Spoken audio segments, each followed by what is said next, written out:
pilek dan sesak nafas, segera beristirahat.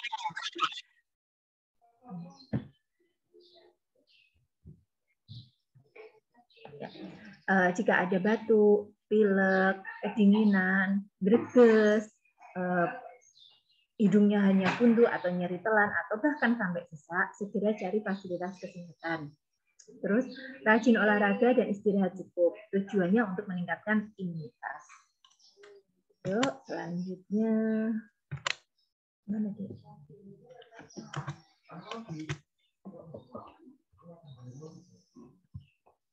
Nah, tadi Bu Dokter cerita tentang efisiensi masker. Tadi kan ada yang pakai satu tok, yang pakai berdua. Nah, tujuannya untuk menurunkan resiko penularan.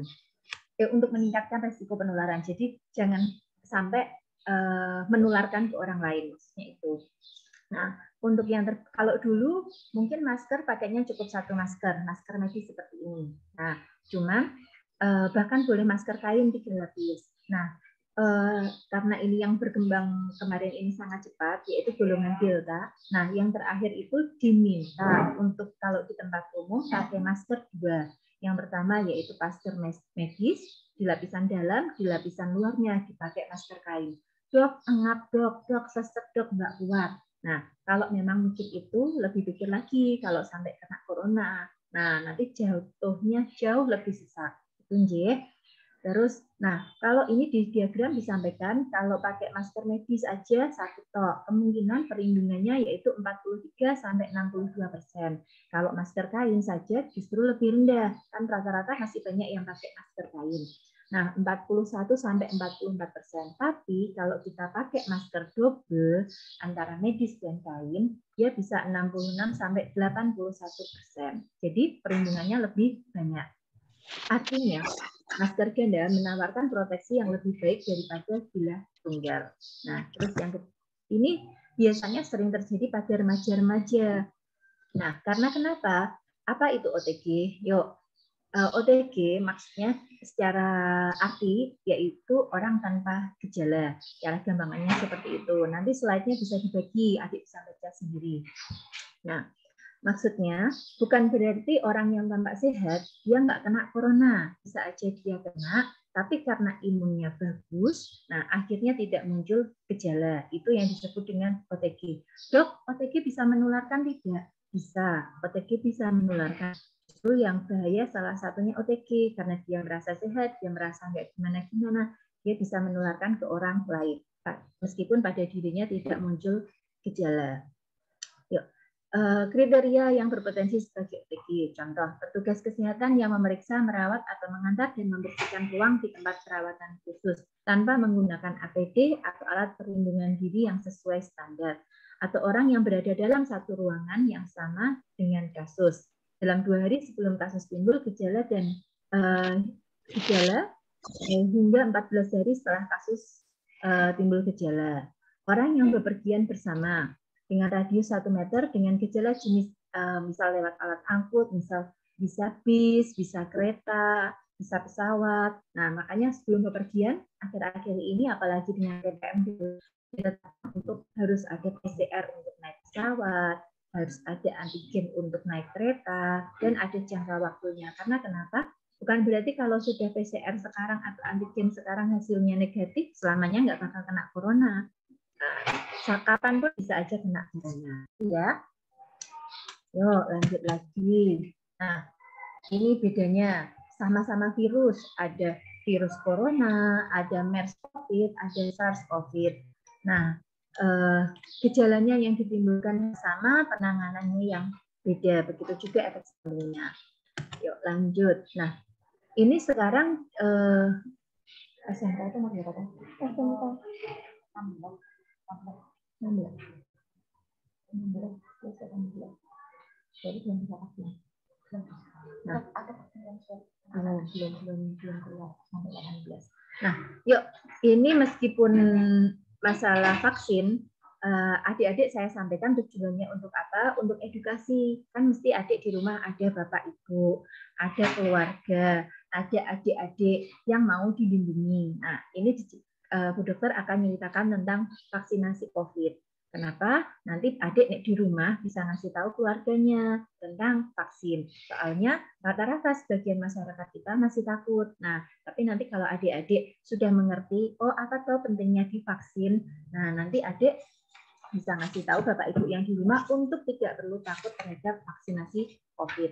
Nah, vaksin ini tujuannya sama kayak adik-adik pas masih tujuannya bukan kalau sudah vaksin nggak bakal kena sakit ini dan itu. Tidak. Vaksin ini harapan sebenarnya dia untuk jangan sampai terkena. Tapi itu yang manusia. Jadi masih ada yang kena.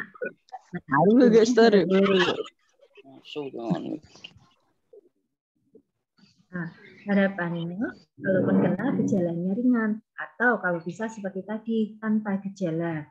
Jadi ada perlindungan terhadap vaksin. Jadi kalau kita perang nih sama virus, harapannya kan kita ada apa ya senjata. Salah satu senjatanya tadi masker untuk mengurangi resiko terkena. Yang kedua itu dari luar kan, yang kedua dari dalam. Kalau kita sudah vaksin, itu juga sebagai tameng. Itu senjatanya kita buat perlindungan terhadap corona ini.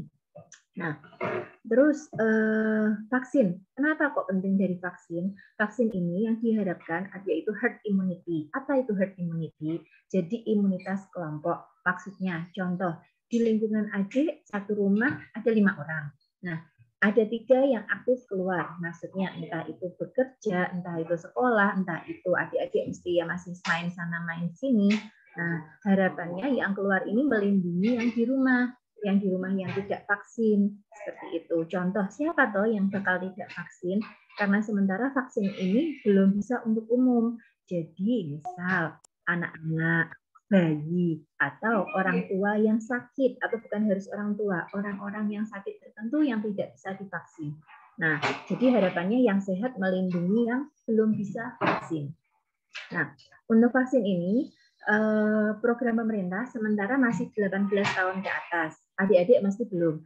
Cuman ini sudah digodok, intinya yang 12 tahun ke atas sudah teruji bisa. Cuman jatah yang dari pemerintah secara aturan belum mengizinkan. Jadi nanti kalau ada, adik-adik harapannya ikut ya, biar ada perlindungan. Nggak perlu takut. Apa yang ditakutin dari vaksin sebenarnya sama aja kayak vaksin terhadap anak-anak.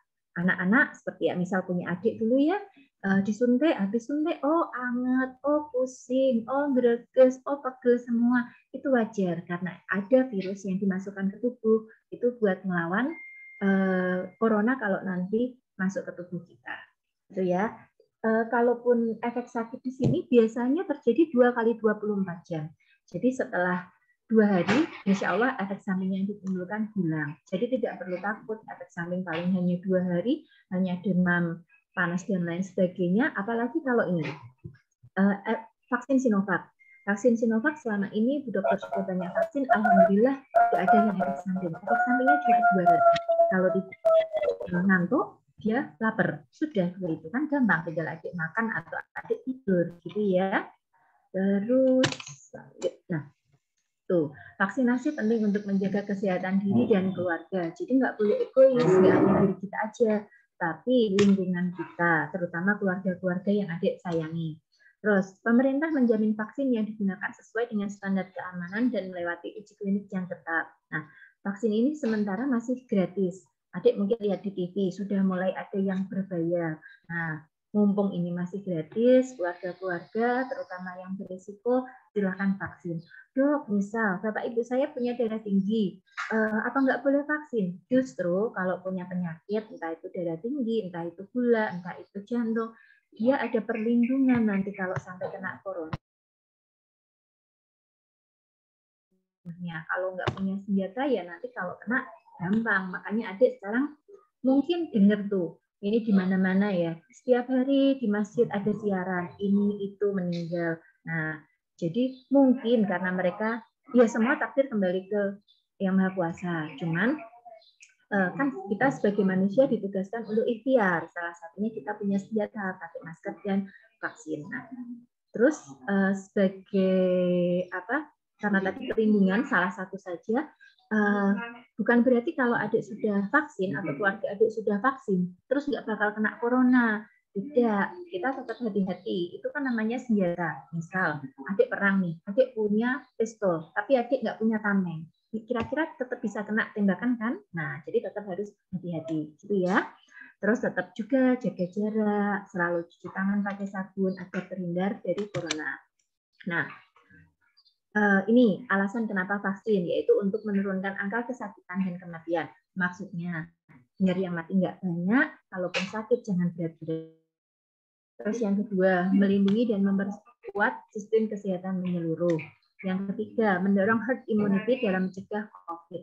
Maksudnya, tadi komunitas kelompok untuk melindungi. Terus, menjaga produktivitas serta mengurangi dampak sosial dan ekonomi. Contoh, seperti adik ketahui kayak sekarang berlaku PPKM darurat. Setiap malam suruh tutup. Yang jual-jualan makanan dan lain sebagainya. Nah, kayak gini lama-lama kita nggak mau kompak bareng-bareng. Lah aku nggak gimana-gimana. Nah, kalau semuanya egois, ya nanti corona ini nggak hilang-hilang. Jadi butuh kerjasama seluruh pihak. Gitu ya.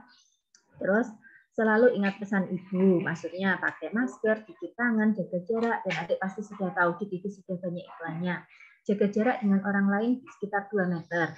Rajin cuci tangan dan pakai sabun selama 20 detik. Nah, ini rata-rata adik-adik kalau atau mungkin banyak orang yang nggak tahu, bahkan banyak yang nggak cuci tangan. Kalaupun cuci tangan, itu kitik-kitik selesai. Atau nggak pakai sabun. Sebenarnya kalau disiplin dengan pakai sabun, virusnya mati insya Allah. Tapi menyeluruh ya, seperti dulu ajaran 7 langkah cuci tangan. Bisa di-searching di Google. Adik-adik pasti lebih pintar dari dokter. Selalu pakai masker. Kalau bisa di tempat yang keramaian, maskernya double. Ada 2 masker medis dan kain. Yuk, selanjutnya tentang apa lagi ya? Oh ya, ini hanya gambaran terima kasih ya. Tapi diterangkan dulu sama Bu Dokter. Dok, apa yang harus dilakukan kalau misal saya ada gejala-gejala? Nah, tadi sudah disampaikan, segera hubungi ke rumah sakit atau ke puskesmas atau ke dokter atau ke fasilitas kesehatan terdekat. Nanti di situ diajarin gimana cara atau apa yang harus dilakukan kalau sampai terkena. Itu ini sudah berapa menit tadi? Ya, sudah cukup. Yuk kita buka sesi tanya jawab. Monggo.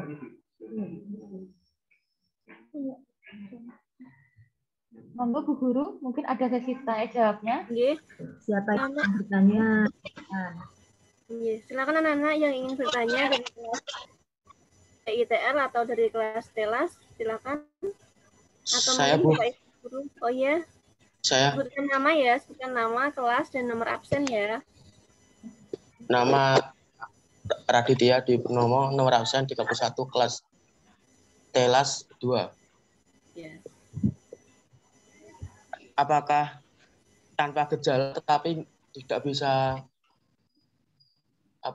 indera penciumannya kayak hilang itu udah termasuk COVID apa enggak, Bu?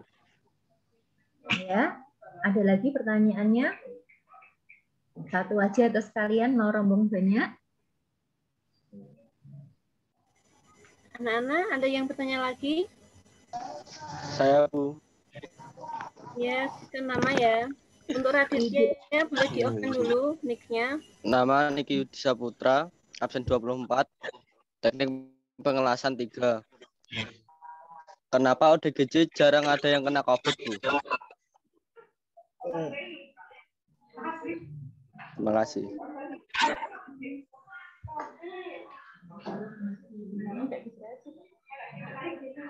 Enggak kena. Sudah. Satu lagi, habis ini kami jawab. Satu lagi ada yang bertanya? Kalau tidak ada, saya boleh bertanya, Bu Yuanita. Oke.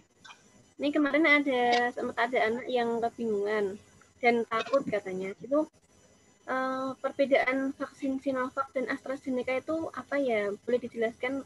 Semoga bermanfaat untuk anak-anak nanti. Terima kasih. Saya jawab ya dari yang pertanyaan pertama dulu, Dek Raditya. Apakah gejala indera penciuman termasuk COVID? Nah, ini tak ceritain dulu ya. Termasuk resiko penularan. Jadi, Bu Dokter baru aja kena corona. baru selesai isolasi mandiri 1 minggu yang lalu. Terus loh, Bu Dokter udah ngasih tahu corona kok tetap kena corona. Kenapa? Kayak gitu. Berarti Bu Dokter prokesnya nggak bagus dong. Ya, yuk. Jadi misal yang Bu Dokter lakukan begitu dengan pasien, dengan teman kerja, dengan lingkungan luar, Bu Dokter sangat menjaga. Tapi kadang kita lengah. Ini juga buat pelajaran adik-adik, terutama di klaster keluarga. Apa tuh maksudnya klaster keluarga? Kelompok keluarga. Jadi misal di luar kita bermasker, kita mau ngapa-ngapain cuci tangan hand sanitizer. Nah, cuman misal ada keluarga yang habis pergi masuk ke rumah, bajunya tidak ganti, padahal di jalan dia berpapasan dengan orang yang kebetulan corona, atau kalau enggak dia megang baju orang yang corona. Intinya ada kuman, ada virus corona yang nempel ke tubuh keluarga tersebut. Terus keluarga tersebut masuk ke rumah kita. Nah, mungkin di luar suruh cuci tangan dan lain sebagainya.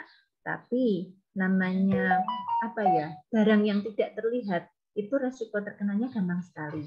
Terus yang kedua, misal tadi ada OTG. Jadi misal ada keluarga yang kena, tapi tanpa gejala, kenalah dia. Nah, berbagi pengalaman.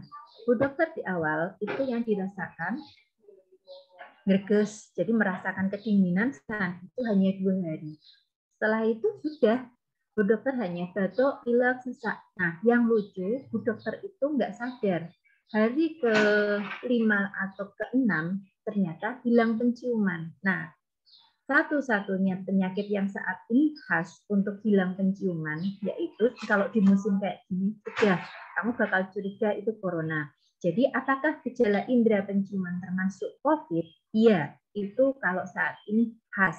Nah, tapi dengan daya tahan tubuh yang bagus, dengan pola makan, istirahat, olahraga yang cukup, tidak stres, mungkin pada orang tersebut tidak muncul gejala. Tapi apakah kalau indera penciuman hilang itu termasuk OTG? Bukan. Karena indera penciuman hilang itu masuknya ke gejala. Cuma dia ke gejala ringan. Jadi tidak menimbulkan efek samping yang enggak. Jadi bisa enggak orang yang hilang penciuman itu menularkan COVID? Sangat bisa. Nah, terus kapan dia menularkan? Sebenarnya Bu Dokter punya diagram, tapi nggak sampai di sini. Ya udah, dijelaskan dengan ringan aja ya. Jadi, misal masuknya virus itu ada fase inkubasi, yaitu virus masuk tapi nggak muncul keluhan. Ini maksudnya pada pasien atau penderita yang dengan gejala ya. Kalau tanpa gejala sampai selesai pun dia nggak muncul apapun. Jadi rata-rata kaget. Maksudnya gini, pas ada screening atau pas nggak sengaja dia swab untuk kepergian atau apa, loh hasilnya kok positif, padahal nggak merasakan apapun. Nah, itu yang dimaksud OTG. Tapi kalau dia sudah ada gangguan penciuman, dia di swab positif, itu maksudnya gejala ringan. Nah, jadi fase inkubasi tadi itu sekitar 2-3 hari. Jadi kuman virus masuk, tapi nggak ada gejala apapun. Nah, dari 2-3 hari itu sudah mulai muncul gejala ringan yang tadi disebutkan, panas, dingin. Jadi kedinginan, nggak ada apa-apa kok kedinginan ya. Terus greges, terus pegel semua, terus pusing atau mual. Gejala-gejala ringan di awal. Nah, pada waktu gejala ringan pertama kali muncul, kalau adik diperiksa PCR, itu hasilnya pasti sudah tampak positif. Tapi kalau diperiksa antigen, dua-duanya swab. Sekarang kalau untuk darah sudah nggak bisa dijadiin patokan karena akurasinya rendah. Jadi swab, entah antigen, entah itu PCR. Bedanya jadinya lebih cepat yang antigen. Kalau PCR lebih akurat tapi lebih lama. Kalau bayar sendiri juga lebih mahal. Terus apa tadi?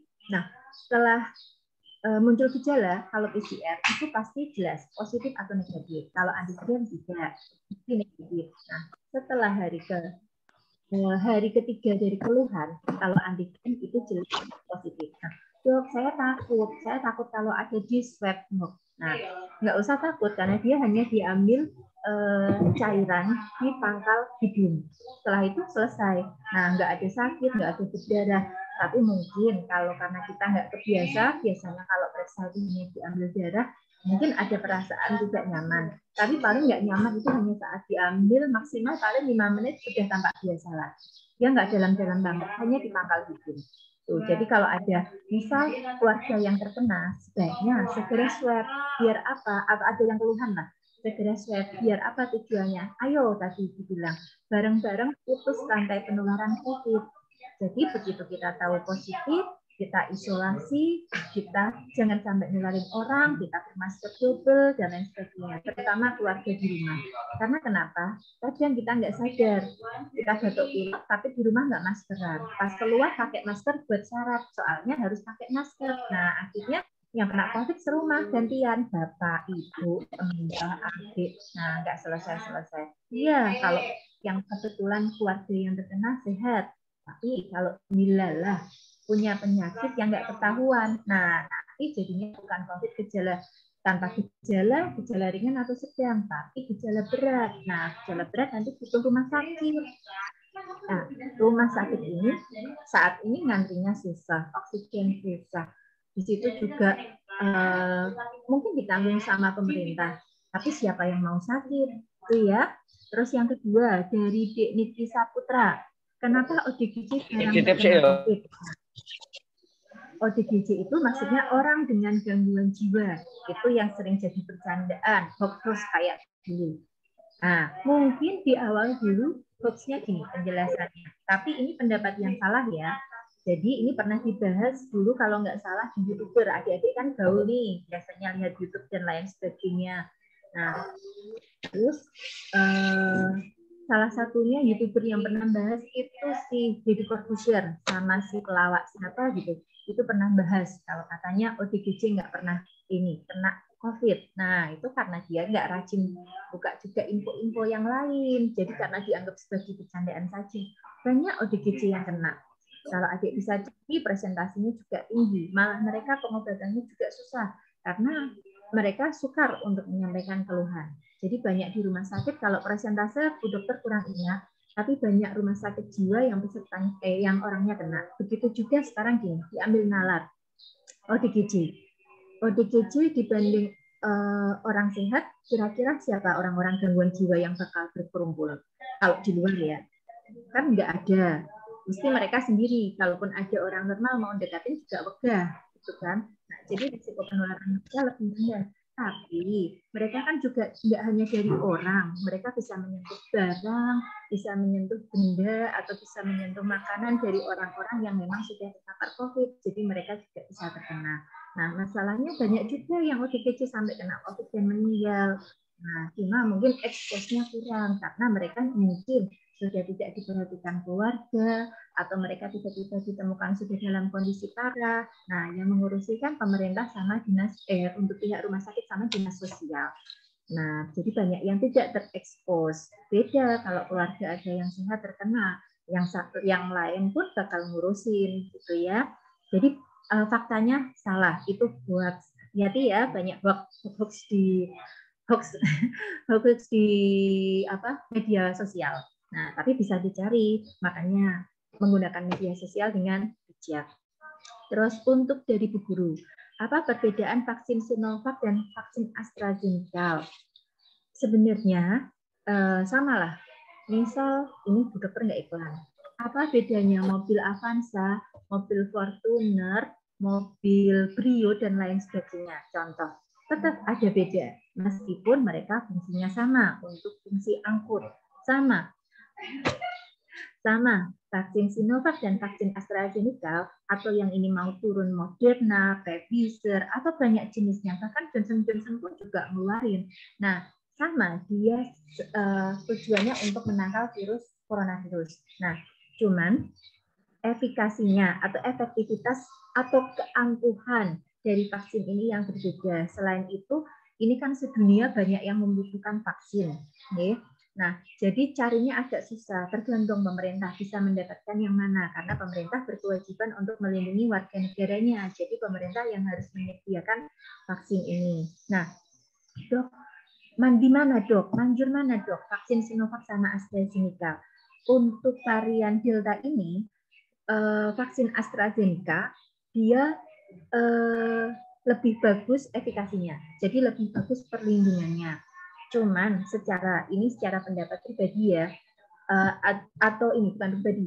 Jadi di beberapa literatur atau beberapa pengalaman untuk efek samping rendah vaksin Sinovac. Jadi gini, efektivitas atau kemanjuran lebih bagus AstraZeneca, tapi efek sampingnya lebih banyak juga si AstraZeneca.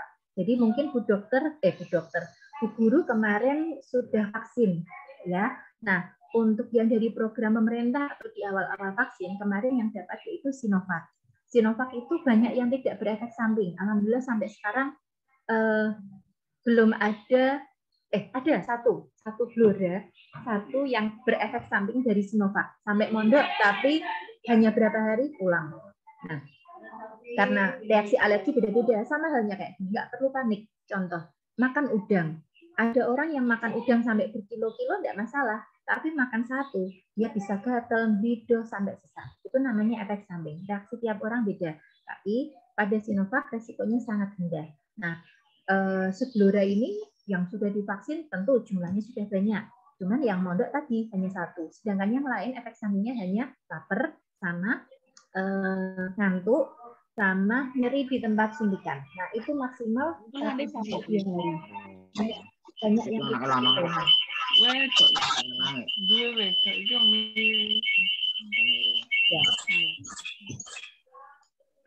bingung. Ya, sudah. Terus kalau AstraZeneca efikasinya lebih bagus, perlindungannya lebih bagus. Cuman di beberapa tempat banyak terjadi seperti yang dokter paparkan tadi, ada demam, ada nyeri di tempat suntikan. Nah ini ada panas dingin sama seperti kayak vaksin-vaksin pada anak-anak. Mungkin karena anak-anak nggak bisa sambat, bayi-bayi itu kan nggak bisa menyampaikan aku sakitnya ini, aku sakitnya itu. Paling dia hanya rewel setelah vaksin. Oh dipegang dia hangat dikasih paracetamol. AstraZeneca juga sama seperti itu. Cuman tidak nakut-nakutin, memang ada angka kematian tapi sangat rendah untuk AstraZeneca. Tapi perlindungannya jauh lebih tinggi. Jadi lebih banyak manfaatnya dibanding efek sampingnya. Tuh, yuk ada yang mau ditanyakan lagi? Yang ingin bertanya lagi anak-anak? Tidak ada, Bu. Guru ya, di chat ada pertanyaan, Bu. Tidak. Monggo. Tidak banyak, Bu. Pak Bayu mau bertanya?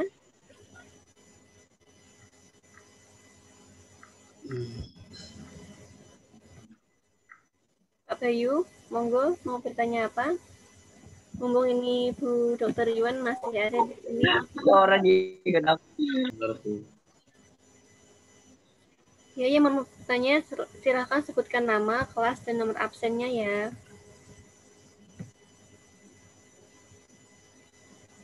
Guru ya, mungkin disampaikan Pak Bayu pertanyaan. dulu, monggo Pak Bayu.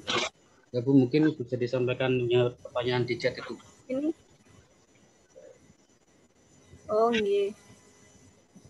Ini kalau setelah vaksin badan ini yang di ini siapa ini yang di chat? Silahkan menyebutkan nama, kelas, langsung bertanya kepada Bu Dokternya saja ya.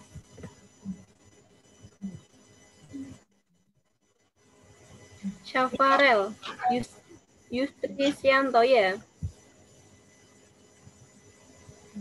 Mana ini anaknya? Vaksin badan terasa panas dingin sama hilang penciuman sudah 3 hari itu wajar atau gimana? Gini, untuk vaksin tidak ada efek hilang penciuman.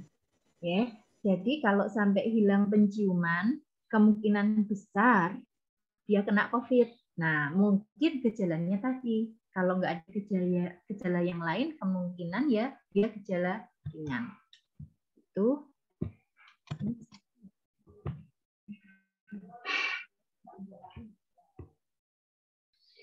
Kalau untuk mengetahui secara pastinya, bisa pemeriksaan swab ke puskesmas, silahkan puskesmas boleh terbuka. Pemeriksaan swab dari 7:30 sampai jam 10, cukup bawa fotokopi KTP KK. Nah, untuk orang dari Bima Surya, untuk orang yang sudah pernah kena COVID lalu sembuh, apakah bisa terkena lagi? Sangat bisa. Sama halnya seperti batuk pilek contoh. Adik sakit batuk pilek, diobatin sembuh. Kira-kira bisa kena lagi enggak? Bisa. Tergantung bisa jaga lagi apa tidak. Kalau tidak jaga, ya bisa kena lagi. Dok, apa kalau sudah kena perlindungan, kita ada perlindungan?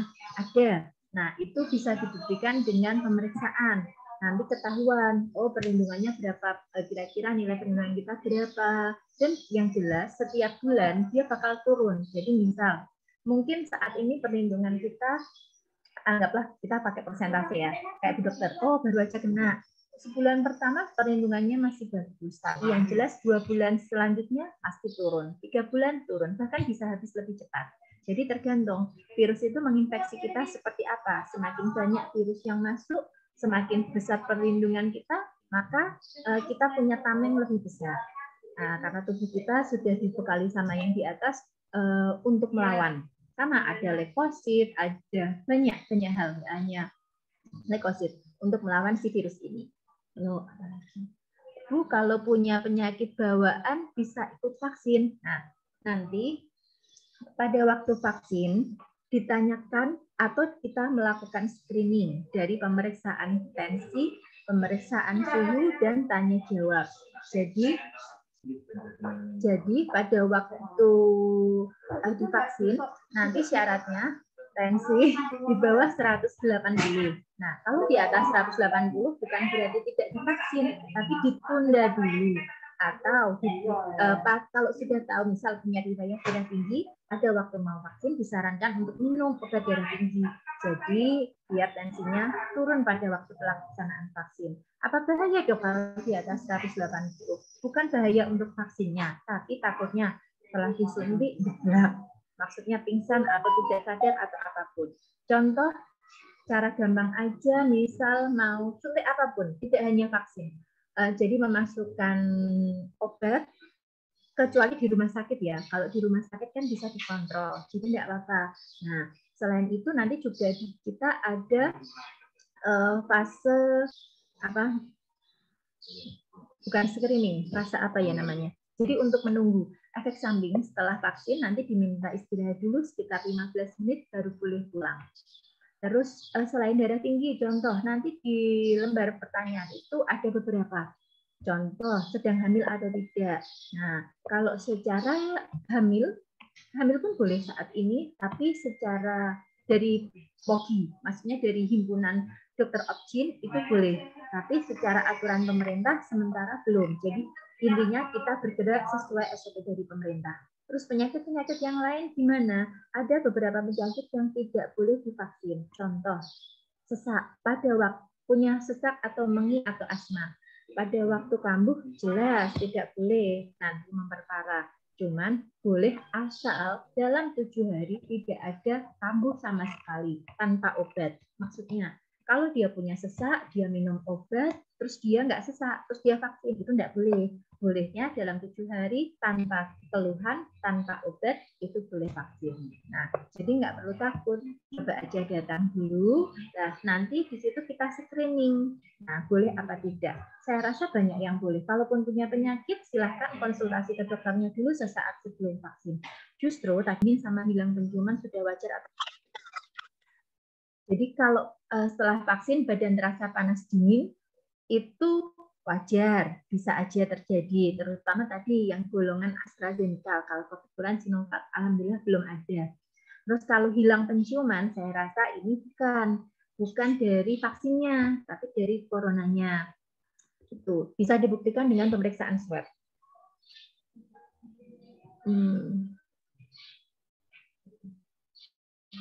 Apalagi ada lagi nggak pertanyaan yang belum terjawab? Bu dokter terkena COVID sudah vaksin atau belum? Sudah, Bu dokter sudah vaksin 2 kali. Contoh, kejadian di Kudus. Di Kudus mesti adik udah tahu sampai masuk kita setiap hari.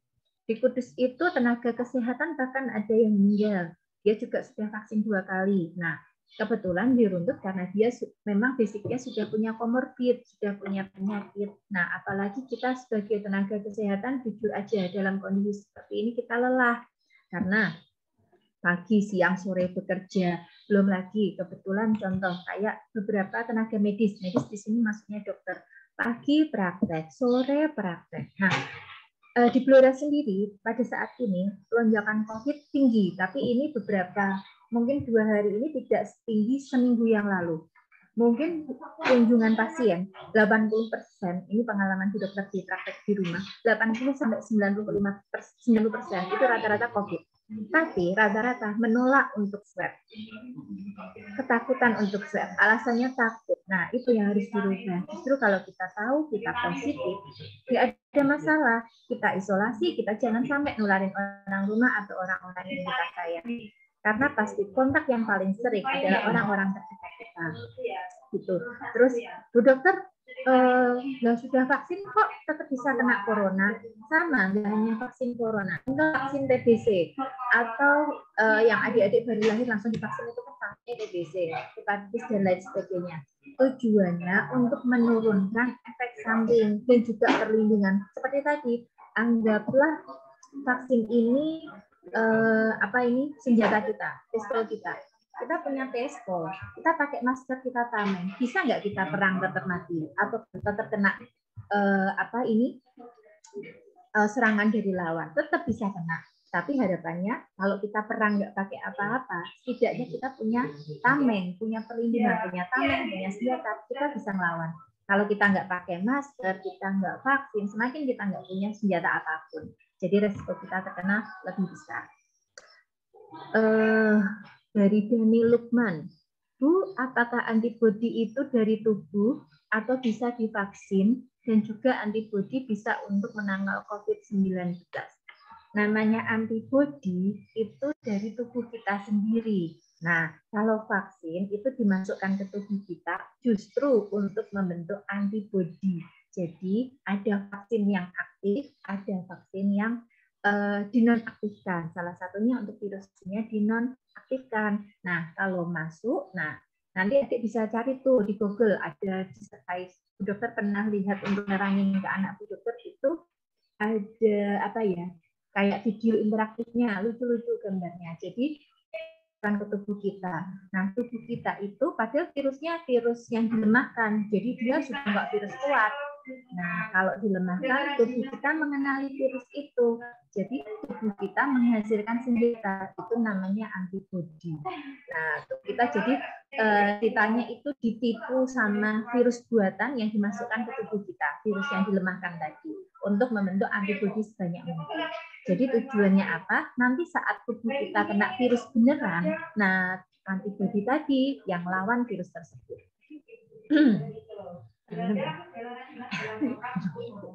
Yuk, untuk orang yang sudah divaksin kan bakal mempunyai imunitas, Bu. Jika anggota keluarganya belum divaksin, apakah masih bisa menulari? Bisa. Ya, jadi imunitas itu kan untuk tubuh kita. Tingginya berapa juga tidak tahu. Makanya vaksin ini ada yang pertama, diulang lagi kedua, dan terbentuk itu setelah 28 hari dari vaksin terakhir. Ini aja karena banyak masyarakat yang kena, nakes banyak yang kena, pemerintah merencanakan vaksin ketiga. Nah, kok pemerintah kayaknya pelin-pelan. Nah, masalahnya ini penyakit baru. Sebenarnya untuk vaksin itu butuh waktu untuk uji klinis dan uji yang lain-lainnya. Tapi karena kejadiannya mendesak, angka kematian besar, uji klinis itu diminimalkan. Tetap ada, tapi masih dipelajari. Jadi setiap saat berubah. Kayak dulu ibu hamil tidak boleh. Ini dari COVID sudah menyatakan boleh. Cuma pemerintah masih mengaji boleh atau tidaknya. Gitu ya. Dari Mas M. Sopian Firdaus. Apakah besarnya jumlah sel darah putih bisa mempengaruhi sistem pemulihan akibat COVID? Bisa salah satunya. Karena dari tubuh kita itu memang sudah ada antibodi. Salah satunya juga leukosit, ada kelenjar limfanya yang memang bisa melawan untuk COVID. Jadi makanya diminta untuk mempercepat pemulihan tadi salah satunya yang dari pengalaman Bu Dokter sendiri yang Bu Dokter lakukan. 1, makan yang bergizi. 2, vitamin. Nah, kan banyak dijelaskan untuk minum vitamin ini dan itu. Nah, vitaminnya yang bagus nggak harus merek tertentu. Yang penting ada golongan vitamin C, vitamin B, dan ada zinc. Kalau nggak mau berarti dari makanan, karena dari makanan juga ada vitamin tersebut. Cuma mungkin jumlahnya nggak terkonsentrasi tinggi. Jadi kalau vitaminnya dalam satu jumlahnya sudah lumayan. Nah, tapi kalau adik aku nggak bisa dok minum pil-pilan, aku nggak mau dok minum, misal ada juga minuman vitamin, contoh yang dicemplungin terus cas, ya itu kan juga bisa tetap soalnya nggak diiklanin, nggak boleh nyebutin ya. Nah, terus makan yang bergizi, vitamin, olahraga. Nah, adik mesti juga tahu di masyarakat sudah beredar kita diminta BD yang paling bagus yaitu antara jam 8 sampai setengah 10 untuk paparan matahari. Tujuannya apa? Untuk meningkatkan imunitas. Nah, tapi banyak yang salah. BD-nya terus dia diem, cuma duduk kayak gitu. Efektivitasnya dari BD juga kurang maksimal. Kan tadi ada diminta untuk olahraga. Kalau sudah terlanjur terkena COVID, untuk diminta olahraga itu biasanya berat karena dia ada sesak, ada keringat dingin, ada keronggosan dan lain sebagainya. Jadi yang dilakukan minimal olahraga nafas, tarik nafas dalam, keluarkan. Oh ya, untuk rumah juga dibuka sebisa mungkin biar cahaya matahari bisa masuk. Yang salah satunya untuk pencegahan adik-adik juga baju, misal habis pergi dari manapun, jangan nyentuh dulu kalau masuk rumah, jangan nyentuh apapun. Segera misal ke kamar mandi, bajunya diganti, tadi juga virus COVID juga mati dengan sabun, rendam dulu dengan sabun, gitu ya. Benar. Bu, apakah vaksin babi juga dapat diberlakukan pada manusia? Apa ini vaksin babi? Ini kok Bu Dokter tidak mengerti? Bu Dokter belum mengerti apa yang dimaksud dengan vaksin babi. Vaksin hewan, Bu. Hewan? Ya, nggak boleh. Tidak uji klinisnya.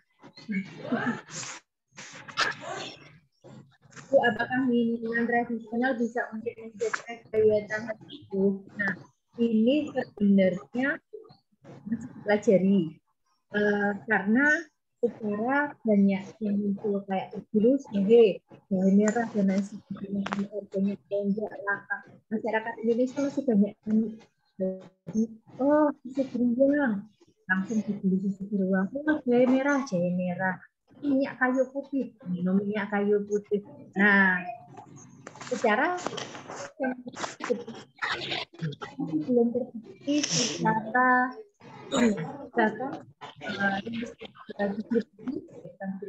secara Ikatan Dokter Indonesia sudah merilis intinya susu beruang sudah ada bukti nyata untuk menurunkan angka COVID atau pencegahan COVID atau penyembuhan COVID. Jadi sebenarnya susu bagus, tapi tidak harus susu beruang. Jadi susu apapun boleh. So, kalau minuman tradisional seperti jahe, itu katanya bagus untuk meningkatkan imunitas. Nah, secara itu juga sudah dirilis, tidak terbukti, tapi bisa memberikan efek nyaman di tenggorokan. Jadi sebenarnya mekanisme apapun atau upaya apapun untuk meningkatkan imun boleh, karena salah satu yang penting di sini itu pikiran. Jadi kalau pola pikirnya tinggi, kita yakin ini bisa sembuh dari corona. Harus ini kan makan,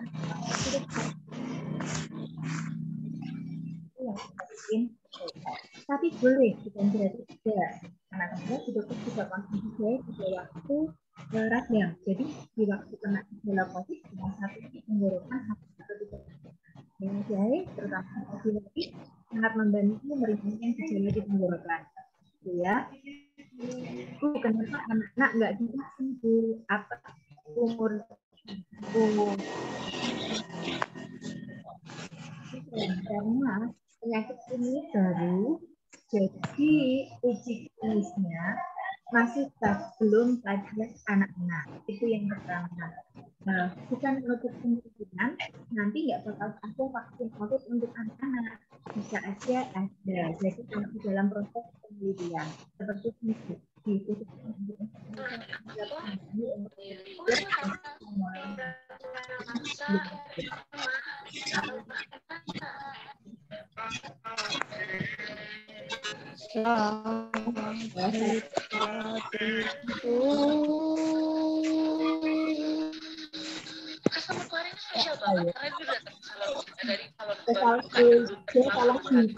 anak-anak, tolong itu mic-nya di off dulu ya.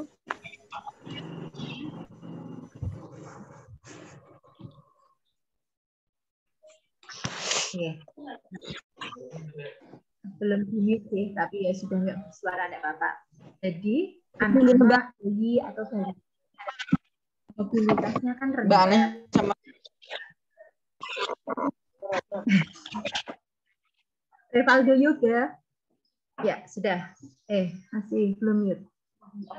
Pandu Angga sekarang. Oke deh. Ya. Jadi anak-anak bayi balita siapa yang bakal mobilitas? Sebenarnya kan mereka tidak mobilitas. Nah, yang mobilitas maksudnya yang bergerak pergi ke sana dan kemari itu lebih ke dewasa. Anak-anak kan secara balita nggak ada yang keluar kecuali kedua orang tuanya. Makanya harapannya dan anjuran dari IDAI, Ikatan Dokter Anak Indonesia, untuk tidak keluar, termasuk sekolah. Ini karena salah satunya anjuran IDAI. Kalau nggak salah kemarin ini pada waktu sebelum Lebaran, COVID sempat turun. Nah, terus sempat Menteri Pendidikan ya kalau nggak salah sempat menyarankan untuk masuk sekolah karena tetap beda pengajaran dengan secara daring sama secara langsung. Tetap saya rasa hasilnya bagus secara langsung. Nah, tapi begitu ada fase Lebaran, nah mobilitas banyak ke sana dan ke sini. Akhirnya COVID ini naik lagi. Itu juga nanti resiko Idul Adha kalau tidak terkendali, anggaplah ini PPKM darurat bisa menurunkan, nanti juga bisa naik lagi. Gitu ya. Untuk perokok aktif, apakah kemungkinan terkena gejala COVID berkurang? Loh, ya nggak bisa. Kalau perokok aktif bisa mengurangi, anjuran pemerintah pasti disuruh merokok. Gitu ya. Justru kalau perokok, sama halnya gini, adik mesti pernah lihat di bungkus rokok, bagian bawah. Merokok dapat menyebabkan kanker, serangan jantung, impotensi, dan lain sebagainya. Nah, bukan berarti kalau merokok bakal impoten. Bukan berarti kalau merokok bakal kena serangan jantung. Nah, yang disebutkan penyakit-penyakit itu hanya resiko. Nah, contoh adik naik motor nggak pakai helm, nggak punya SIM, bisa aja dicegat polisi, bisa aja jatuh, tapi ya bisa aja lolos, nggak gimana-gimana. Itu namanya bejonya, gitu ya. Terus apa benar arak Bali bisa menyembuhkan COVID-19? Nah, kebetulan ini ada warga untuk wilayah Pule yang dulu pernah bilang seperti ini. Karena adik tahu kan, mungkin hand sanitizer kandungannya alkohol. Tujuannya untuk matiin virus. Nah, ada pendapat orang tersebut bilang seperti ini. Nah, nanti paling kalau aku sampai kena corona, nanti tak minumin alkohol juga bisa mati coronanya. Nah, kenyataannya kebetulan orang tersebut saat ini sudah meninggal dan kena COVID-19. Jadi bukan berarti kalau kena alkohol COVID-nya bakal mati. Karena COVID itu masuknya ke saluran pernafasan. Terus dia berkembang biak di tubuh kita, dia menyebar, dia bisa ke saluran darah dan lain-lain. Sedangkan alkohol yang diminum itu hanya nyampe ke saluran cerna. Jadi jalannya beda. Bukan berarti terus kita harus minum alkohol untuk disinfeksi dalam badan kita. Tidak bisa, jalannya beda ya. Bu, apa obat dalam kandungan vaksin itu obat cacing hewan, Bu? Soalnya saya pernah baca. Nah, ini yang masih jadi kontroversi. Karena dari IDI atau dari Ikatan Farmasi Indonesia, dia belum menyarankan secara untuk obat cacing dijadikan sebagai pengobatan COVID. Tapi ini masih masih pembelajaran lebih lanjut. Maksudnya seperti dokter bilang tadi, COVID ini penyakit baru, jadi dia masih berproses. Bu,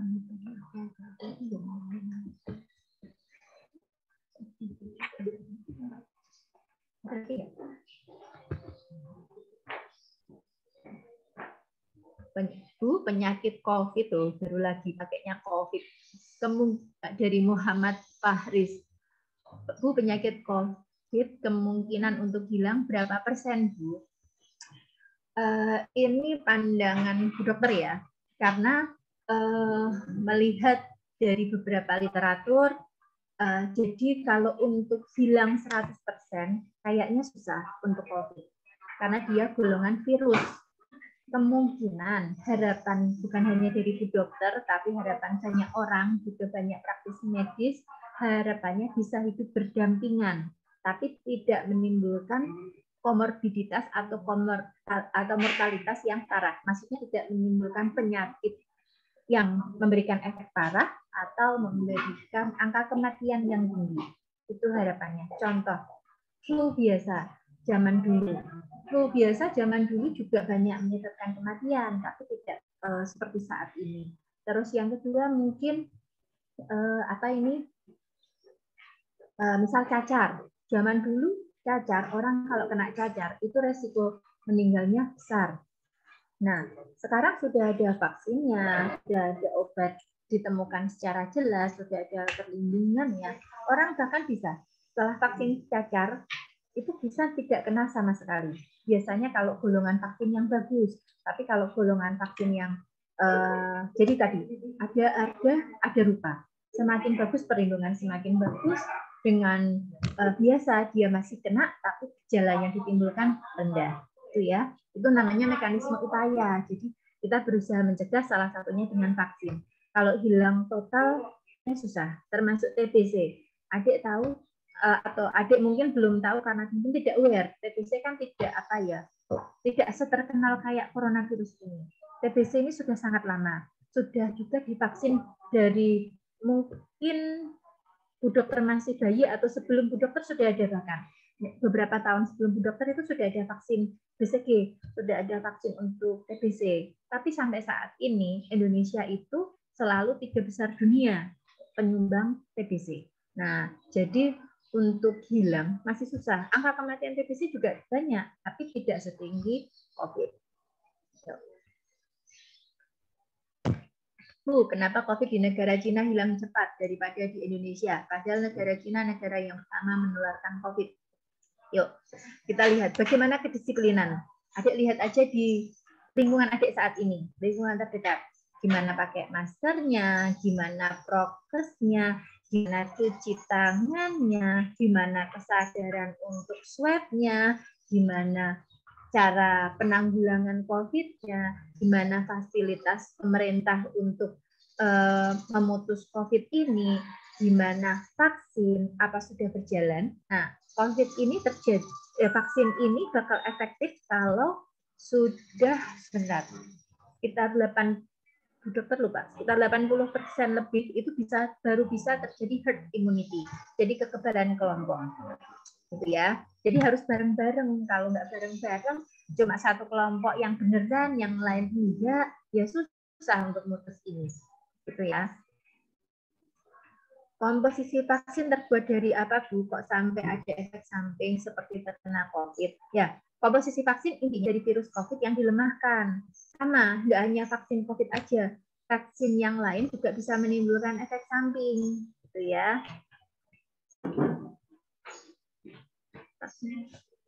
Vaksin kan virus yang dimatikan atau dilemahkan, ada dua-duanya. Ada virus yang dimatikan, ada juga yang dilemahkan. Ada juga vaksin hidup dalam konsentrasi yang rendah. Bu, kalau semisal ada kecelakaan dan korban tersebut butuh penanganan cepat, apa bisa korban tersebut dinomorsatukan, dipentingkan daripada korban COVID? Ya, sebenarnya gini, ini masalah ketersediaan tempat. Nah, karena COVID ini banyak,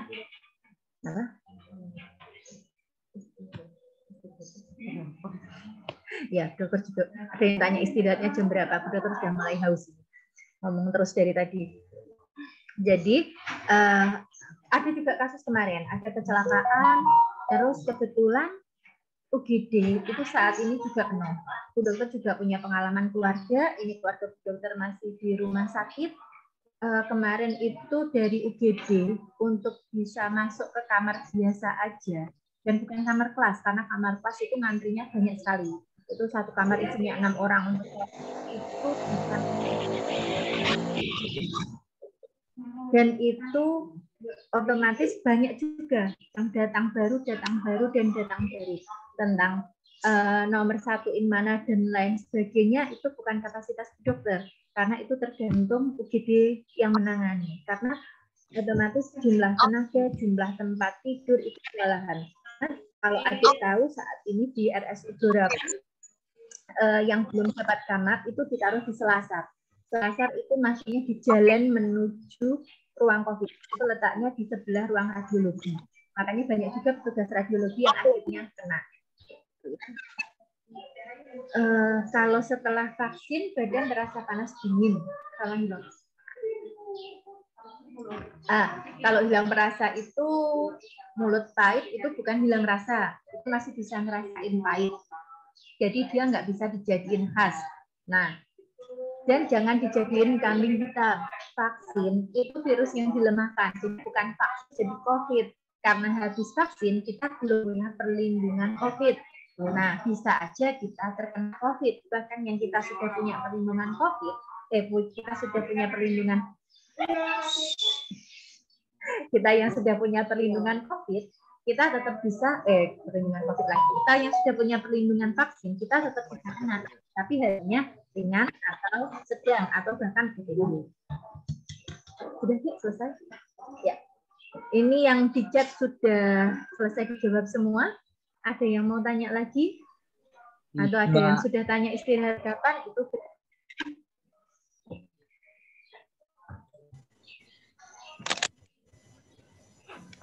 sudah anak-anak. Terima kasih Dr. Yuan yang telah memberikan bimbingan dan arahan. Informasinya sangat bermanfaat sekali untuk anak-anak. Bahkan saya pribadi pun yang sebelumnya belum tahu informasi ini, jadi lebih tahu dan lebih berhati-hati lagi. Demikian pemaparan materi dari Bu Dr. Yuan dari Puskesmas Puledagel. Saya akhiri sesi pertama ini. Saya selaku moderator mohon maaf apabila ada salah kata yang sengaja ataupun tidak sengaja. Sekian dan terima kasih. Terima kasih untuk semuanya. Terima kasih untuk Bu Dr. Yuan. Selamat bekerja kembali. Assalamualaikum warahmatullahi wabarakatuh. Waalaikumsalam warahmatullahi wabarakatuh. Waalaikumsalam warahmatullahi wabarakatuh. Main game. Sarapan bos. Kayak milih. Bapak Ilham kenapa bansos dikorupsi? Ayo apa? Sparring.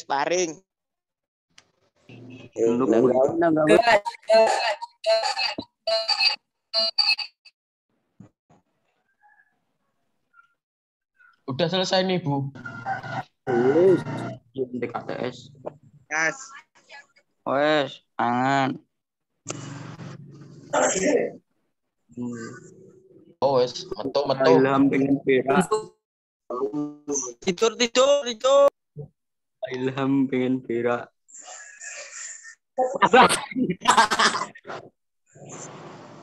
Kesupan.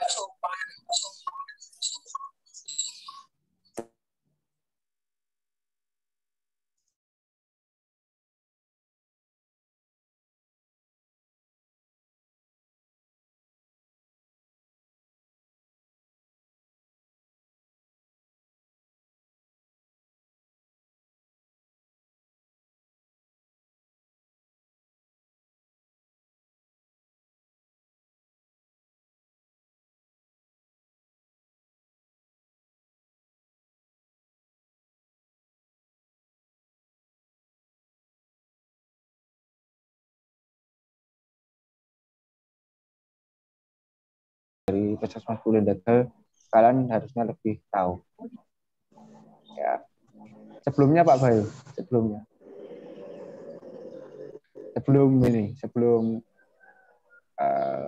PPT yang ini. Sebentar, Pak. Oke. Terima kasih. Indonesia jadi target radikalisme dan terorisme. Ini tentu saja bukan hal yang asing. Mulai dari tahun 2014 sampai saat ini, itu sudah banyak sekali kasus terorisme yang terjadi dan radikalisme. Tentu saja ada penyebabnya. Yang pertama,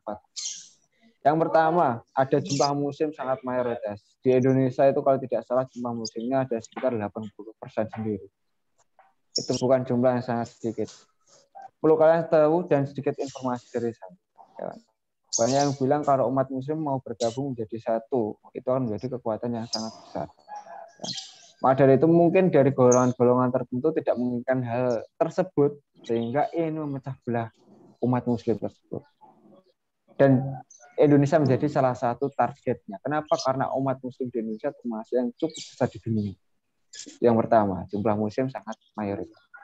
Yang kedua, banyak gerakan radikal. Mungkin kalian tahulah dari itu gerakan Aceh Merdeka, gerakan Papua Merdeka kemarin, terus dan gerakan-gerakan yang lainnya yang mencerminkan atau yang menginginkan kemerdekaan kelompok mereka sendiri tanpa memikirkan perjuangan pahlawan yang sudah berjuang dahulu untuk memerdekakan dan mempersatukan bangsa Indonesia. Dan yang ketiga, warga negara Indonesia yang jihad di luar negeri yang pulang kembali ke Indonesia. Tentu tidak semua memiliki efek baik saat kita pergi ke luar negeri ataupun saat kita sedang melakukan yang namanya atau menjadi warga negara asing.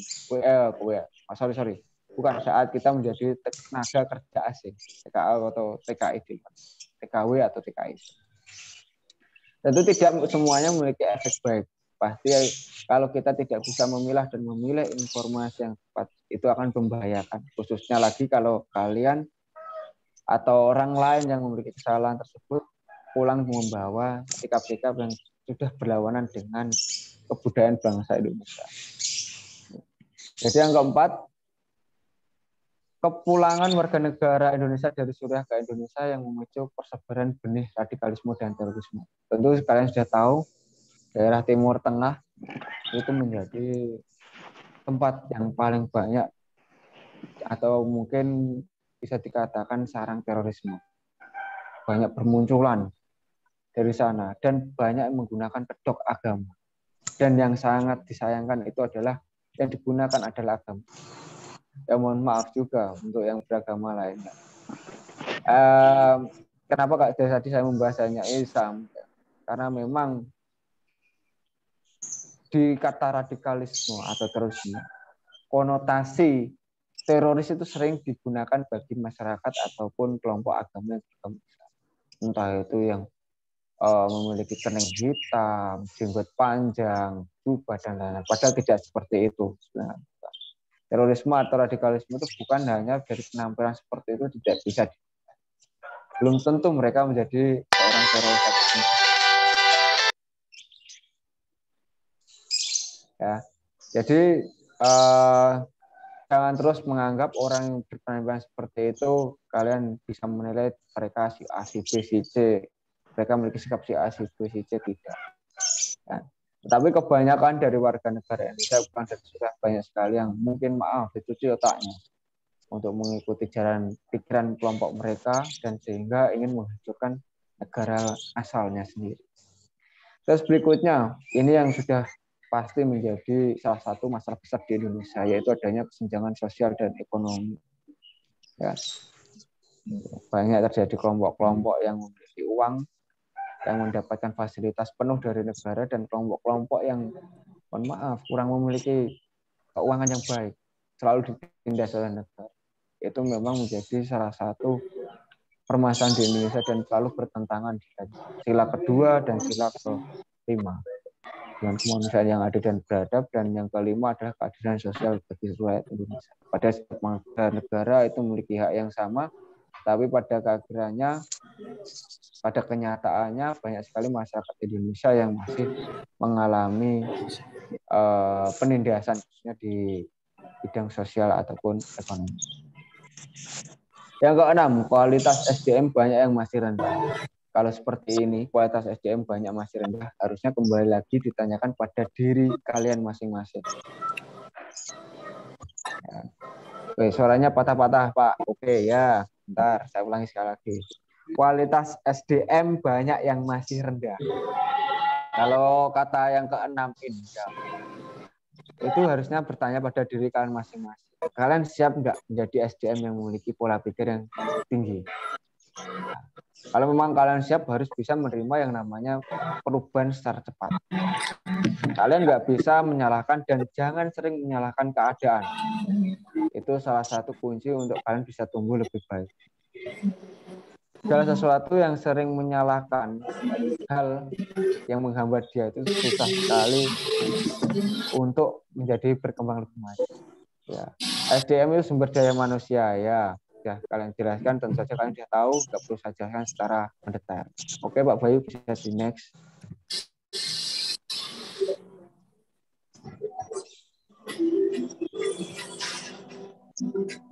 Bisa di next, Pak Bayu. Agak lambat, Pak. Ya. Ya, oke. Terima kasih. Oke. Di sini ada sedikit berita dan informasi. Bisa kalian lihat sendiri seperti apa. Ya, potensi radikalisme sosial keagamaan. Ini suaranya putus-putus nggak saya nih? Iya, putus-putus. Enggak, Pak. Oh, enggak. Oke. Terima kasih. Potensi radikalisme sosial keagamaan di Indonesia bisa kalian lagi lihat. Oh, ternyata di Indonesia itu ada sekitar 108 juta Muslim Indonesia tidak radikal. Berarti banyak yang bagus, banyak yang baik. Terus ada sekitar 100 juta Muslim Indonesia bersikap radikal. Ini adalah suatu permasalahan. 111 juta itu termasuk orang yang sangat banyak. Hampir satu kabupaten. Jadi kalian juga yang di rumah atau di lingkungan sekitar kalian, tolonglah berhati-hati. Jaga diri kalian, jaga keluarga kalian. Terutama dalam hal pemahaman. Jangan makan mentah omongan orang lain, tolong dipahami setiap kata-kata mereka. Apakah mereka mengajak untuk kebaikan atau hal yang lainnya. Terus ada sekitar 600.000 Muslim Indonesia pernah terlibat tindakan radikal. Tentu satu kemirisan ya. Banyak itu, ada 600.000 Muslim pernah melihat terlibat dalam radikal. Jadi kami harap data tersebut bisa kalian pahami, cermati. Apakah sebahaya ini toh radikalisme atau terorisme? Kalian juga bisa melihat informasi di bawah tersebut di berita. Ini ada informasi, sekelas dosen saja menjadi seorang pemikir untuk seorang terorisme. Itu sesuatu yang miris. Padahal dosen itu biasanya orang memiliki kemampuan intelektual tinggi, tapi tidak ada yang tahu. Mungkin si teroris tadi memang pandai dalam mencuci pikiran seseorang sehingga mereka membantu atau ada hubungan saudara ataupun yang lain. Jadi kalian harus bisa terus berhati-hati. Ya. Oke, Pak Bayu, bisa di next.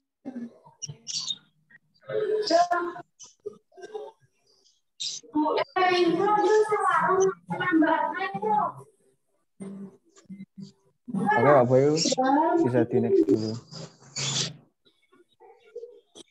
Patah-patah, Pak. Ya, sebentar. Ini mau di next dulu, Oh, enggak, Pak.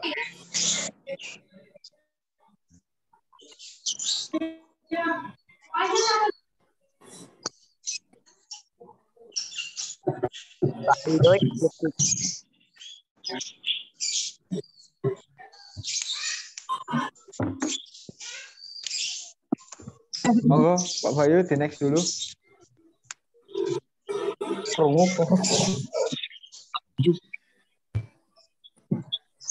Oke, silakan di next, Pak Bayu. Oke, loading, Pak. Oke. Ya, ini sedikit membahas tentang Jawa Tengah. Di next lagi nggak apa-apa, Pak? Di next lagi nggak apa-apa. Nggak apa-apa, di next lagi. Ya, enggak. Next lagi. Ya, ini membahas tentang Jawa Tengah, jumlah penduduknya ada kurang lebih 34 juta dengan wilayah 32 juta kilometer persegi ya. Khususnya di Jawa Tengah, Indonesia memiliki termasuk Islam yang terbanyak. Jadi di Jawa Tengah itu adalah pemilik Islam terbanyak sendiri. Jadi kita harus bersyukur yang hidup di Jawa Tengah. Mudah-mudahan kita selalu bisa menjaga yang namanya toleransi, yang namanya sikap saling menghargai khususnya. Ya. Berikutnya potret kerukunan Jawa Tengah. Ya, ini ada beberapa desa ataupun daerah yang menjadi sorotan oleh Provinsi Jawa Tengah khususnya. Ya. Bagaimana mereka dapat menjunjung tinggi yang namanya gotong royong, bagaimana mereka dapat menjunjung tinggi yang namanya toleransi. Mulai dari Purworejo, di situ ada yang namanya Desa Percontohan, di Surakarta ada yang namanya masjid dan gereja berdampingan.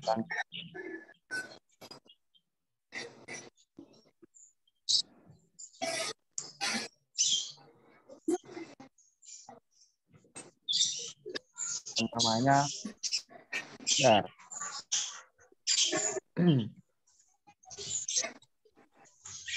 Bentar. Ya, tadi intinya di Jawa Tengah khususnya banyak sekali daerah ataupun kabupaten yang masih sangat menjunjung tinggi yang namanya keberagaman, gotong royong, toleransi. Jadi seharusnya kita bersyukur yang masih diberikan kesempatan untuk melihat ataupun bahkan merasakan sendiri. Berikutnya yang ke-8, nah ini membahas agak sedikit ganas sedikit ya kan, ataupun sedikit lihat tentang terorisme. Apa itu terorisme? Terorisme adalah suatu tindakan yang memiliki tujuan politik, hukum, sosial maupun ekonomi. Silahkan dibaca sendiri. Intinya terorisme adalah mereka ingin menghilangkan suatu golongan tertentu, kelompok-kelompok tertentu atau wilayah tertentu. Ya. Karena mereka ingin diakui sebagai kelompok tertentu juga. Nah, bingung apa enggak ini? Intinya adalah terorisme adalah suatu kelompok yang menginginkan pengakuan bahwa mereka memiliki kekuatan, mereka memiliki kemauan, mereka memiliki yang namanya keinginan sendiri. Seperti itu. Silakan di-next Pak Bayu.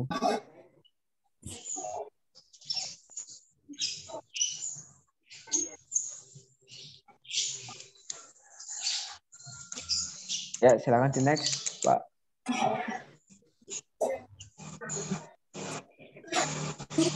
Ya. Berikutnya tentang kejahatan terorisme atau yang disebut dengan kejahatan luar biasa. Kenapa kok kejahatan terorisme dikatakan kejahatan yang luar biasa? Yang pertama adalah terorisme merupakan perbuatan yang menciptakan bahaya terbesar terhadap hak asasi manusia.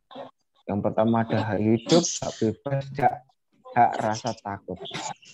Tentu yang namanya manusia itu memiliki 3 hak dasar. Saya informasikan juga sambil memberikan pembelajaran. 3 hak dasar itu apa saja tuh?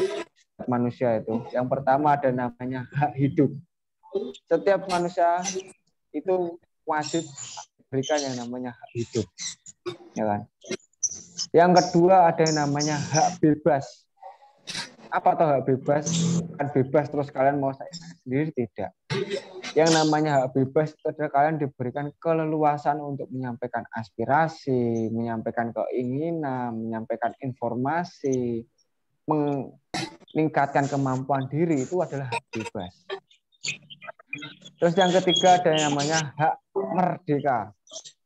Jadi kalian sungguh sangat beruntung di era seperti saat ini kita juga sudah termasuk menjadi negara yang cukup merdeka, walaupun banyak yang menganggap Indonesia itu merdeka hanya untuk orang-orang yang memiliki uang, tetapi kita cukup lebih bersyukur daripada kita hidup di seperti Timur Tengah tadi yang saya bilang. Di sana masih banyak bom yang berjatuhan, masih banyak perang antar saudara, antar suku, antar agama. Jadi kita harusnya cukup bersyukur di Indonesia karena kita masih diberikan yang namanya hak kemerdekaan.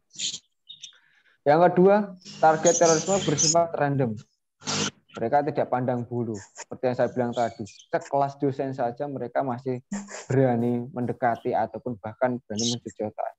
Apalagi hanya sekelas anak-anak saja. Maka dari itu bisa kalian lihat orang-orang yang nanti dikorbankan untuk menjadi pembawa bom itu pasti orang-orang yang memiliki permasalahan-permasalahan yang mereka pikir ya ini cara untuk mengakhirinya. Maka dari itu gini, untuk kalian yang masih muda-muda, yang masih belia, tolonglah kedekatan dengan orang tua, kedekatan dengan guru, kedekatan dengan kawan baik itu merupakan salah satu kunci untuk memperkuat kemampuan kalian, memperkuat kedekatan kalian dengan sang pencipta juga menjadi salah satu kekuatan yang berharga untuk atau peningkatan diri kalian. Dan yang ketiga, kemungkinan digunakannya senjata-senjata pemusnah massal. Senjata pemusnah massal itu berarti seperti yang saya bilang tadi, adanya senjata berat, adanya senjata yang ingin benar-benar memusnahkan atau ingin menghancurkan suatu keberadaban, suatu peradaban. Yang keempat, kecenderungan terjadinya sinergi negatif antara organisasi terorisme nasional dengan organisasi internasional. Tentu yang namanya terorisme itu tidak hanya kelasnya kecil saja, ada juga yang tarafnya sampai internasional. Apakah ini permainan globalis? Ya, nggak ada yang tahu. Ini apakah permainan negara-negara besar untuk mengacaukan negara-negara yang masih berkembang? Juga tidak ada yang tahu. Yang penting saat ini yang bisa kita lakukan adalah untuk diri kalian sendiri adalah selalu menjaga lingkungan kalian sendiri, selalu menjaga keluarga diri kalian sendiri, dan kembali lagi tadi memperdekat kita dengan Sang Pencipta itu akan menjadikan kita lebih baik. Yang kelima, kemungkinan kerjasama antara ODA. Yang keenam, dapat membahayakan perdamaian dan keamanan. Kenapa terorisme tetap sangat berbahaya? Karena mereka yang seperti tadi dijelaskan di nomor ketiga, di poin ketiga, mereka memiliki senjata-senjata pemusnah massal atau dapat mengoperasikan senjata-senjata pemusnah massal. Itu saja tentu mengganggu yang namanya satu perdamaian dan keamanan internasional, dan yang berlawanan dengan isi pembukaan undang-undang itu sendiri. Terima kasih. Silakan dilanjut, Pak Bayu.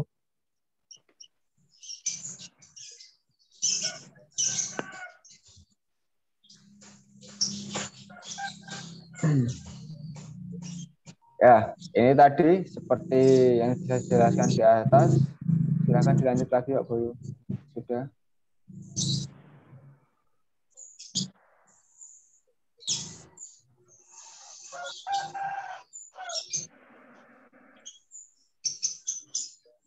Bentar ya, untuk dioperasikan dulu karena memang kalau yang namanya menggunakan sistem daringnya seperti ini, permasalahannya kalau tidak sinyal ya kuota. Jadi harus sabar-sabar saja dulu. Memang kondisinya yang mengharapkan kita seperti ini, dan ini lebih baiknya seperti ini. Jadi kita paling tidak harus sabar dahulu. Ya.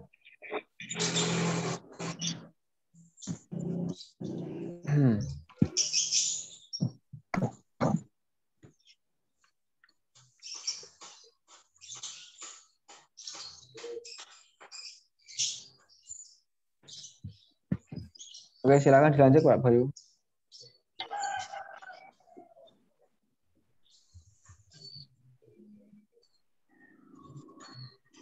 Ya, ini di situ dijelaskan, di layar dijelaskan tentang ciri-ciri gerakan radikalisme seperti apa.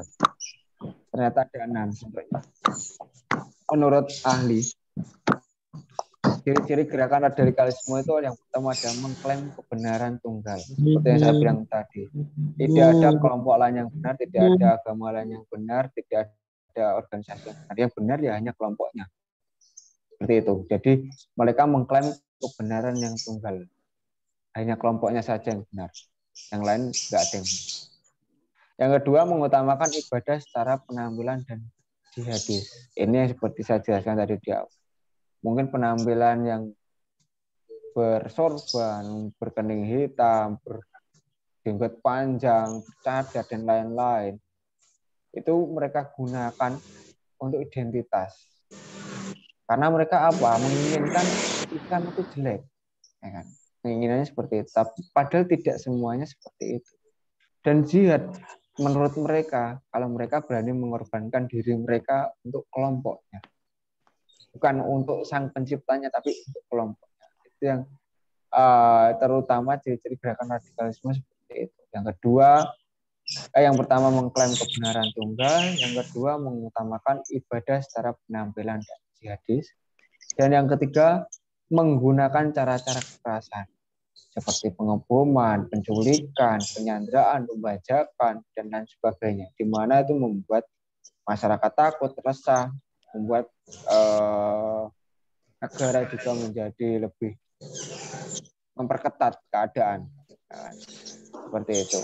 Dan yang keempat ada mudah mengkafirkan orang lain. Ini juga termasuk salah satu ciri-ciri gerakan radikal.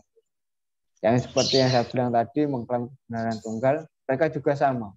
Kalau tidak satu golongan, tidak satu kelompok, dianggap kafir, salah. Itu padahal bukan seperti itu. Masyarakat di Indonesia ini sungguh sangat beragam. Kalau kita tidak memiliki sifat intoleran, apa-apa yang menurut mereka berbeda. Berikutnya yang kelima, tertutup dengan masyarakat. Nah, ini yang cukup bahaya. Kadang ada yang bilang seperti ini, orang pendiam itu malah lebih menakutkan daripada orang yang sering bersosial. Memang iya.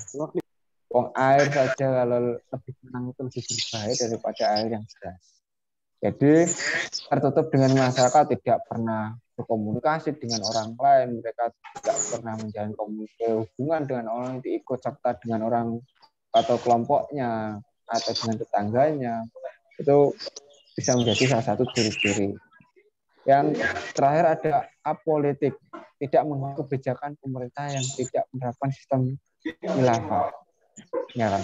Di mana mereka tidak menginginkan yang namanya suatu sistem. Mereka menginginkan yang namanya suatu kebebasan. Mereka hanya mempercayai orang-orang yang dianggap memiliki kemampuan untuk mengontrol anggotanya. Jadi mereka nggak mau ikut sistem-sistem pemerintahan seperti itu tidak. Jadi di ciri-ciri gerakan radikalisme tadi ada 6 ya. Yang pertama mengklaim kebenaran tunggal, yang kedua mengutamakan ibadah secara penampilan dan jihad, yang ketiga menggunakan cara-cara kekerasan, yang keempat mudah mengkafirkan orang lain, yang kelima tertutup dengan masyarakat, yang keenam ada apolitik. Itu. Oke, Pak Bayu bisa di next.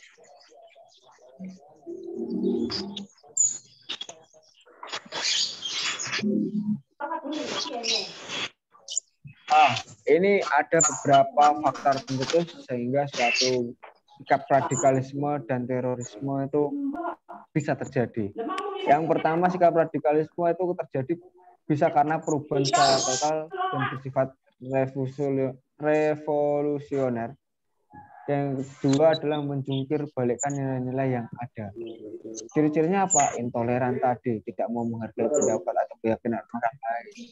Yang kedua, fanatik, selalu merasa benar.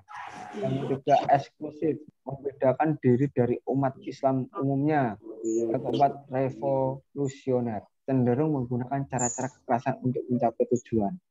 Kalau 4 ciri-ciri tersebut, mulai dari intoleran, fanatik, eksklusif, revolusioner itu tadi dimotivasi dalam beberapa faktor mulai dari internasional, domestik, kultural, ya, itu bisa terbentuk yang namanya sikap terorisme atau tindakan terorisme. Ya. Jadi faktor-faktor tadi juga atau motivasi tadi juga bisa menjadi penyebab kenapa seseorang itu menginginkan atau sampai berani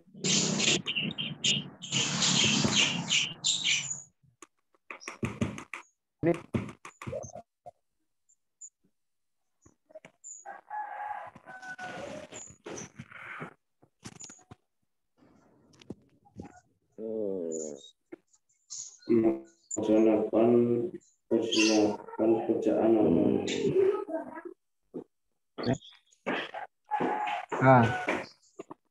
Ini yang perlu kalian ketahui juga. Ini yang harus kalian ketahui juga. Media penyebaran paham radikalisme. Nah, seperti yang saya bilang tadi, ini adalah hal-hal yang mungkin ada di sekitar kalian sendiri. Yang pertama adalah media yang biasa digunakan adalah pendekatan personal. Pendekatan personal adalah sasarannya kepada keluarga, teman, orang-orang terdekat. Jadi ada seseorang mungkin yang tidak kalian kenal, mungkin mencoba melacak komunikasi kalian, terus kalian selalu diajak komunikasi, diskusi, dan lain-lain. Itu juga harusnya kalian lebih berhati-hati. Ya. Yang kedua ada yang namanya forum diskusi, seperti pengajian, pada grup, kelompok kajian. Tapi bukan terus semuanya jelek, tidak loh ya. Jangan terus diambil keputusan seperti itu dimakan mata, tidak. Ada yang baik, ada yang jelek. Itu nanti tinggal kita yang bisa memilih dan memilah sendiri. Mana yang pas, mana yang tepat. Seperti itu. Dan yang berikutnya ada media publik. Seperti poster, tabloid, banner, stiker. Itu termasuk adalah media publik. Yang menjadi salah satu media penyebar paham radikalisme. Yang keempat ada internet.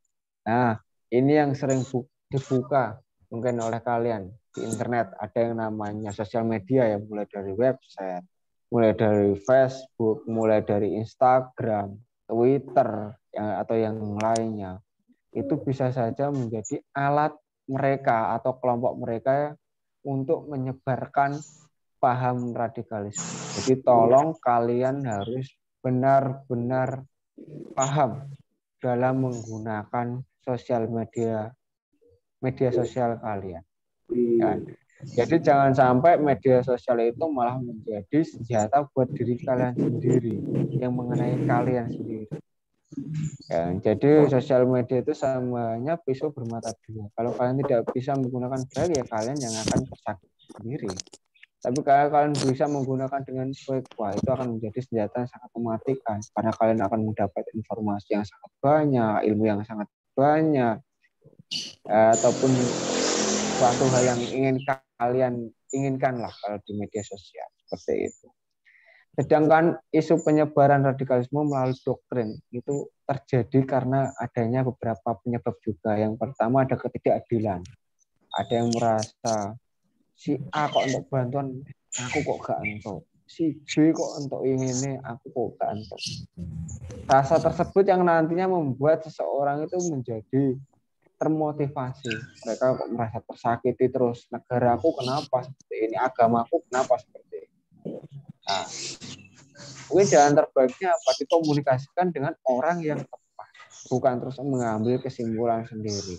Itu salah. Yang kedua adalah perubahan ekonomi. Seperti yang saya bilang tadi. Di depan tadi jauh. Perkembangan Indonesia saat ini mungkin sangat lambat. Ya kan? Kenapa menjadi seperti itu? Karena mungkin, mohon maaf, rendahnya SDM. Kesenjangan sosial. Itu menjadi penyebab kita lambat dalam berkembang. Padahal perekonomian dunia, khususnya kita sangat berkembang. Contoh kalau kita sendiri tidak mau berusaha untuk mengurangi, itu juga akan susah juga kita mau merubah segala sesuatunya. Apalagi khusus untuk perubahan ekonomi. Siapa atau sekarang yang tidak membutuhkan uang? Pasti banyak membutuhkan. Tetapi kembali lagi, dengan cara seperti apa yang kalian, dengan cara yang baik atau yang buruk. Nah, yang ketiga ada ancaman internasional. Tentu Indonesia bukan terus setelah merdeka aman-aman saja. Tidak. Banyak sekali ancaman internasional yang selalu mengintai bangsa Indonesia. Khususnya bangsa Indonesia itu memiliki sumber daya alam yang sangat banyak, melimpah. Ya. Terus masyarakat luar menginginkan pekerjaan di Indonesia karena dianggapnya lebih kompeten. Nah, itu termasuk ancaman-ancaman internasional dan juga bisa menjadi penyebab radikalisme itu nanti muncul. Dan yang keempat adalah pemahaman agama. Cari guru yang baik, cari mungkin di agama Islam kiai yang tepat, Itu nanti yang akan membawa kamu ke depan juga akan jadi. Kalau putus Pak. Baik. And next.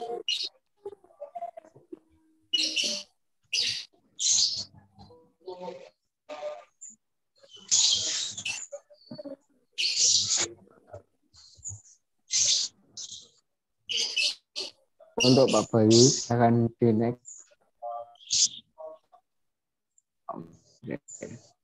Terima kasih Pak. Ini pasti butuh apa-apa.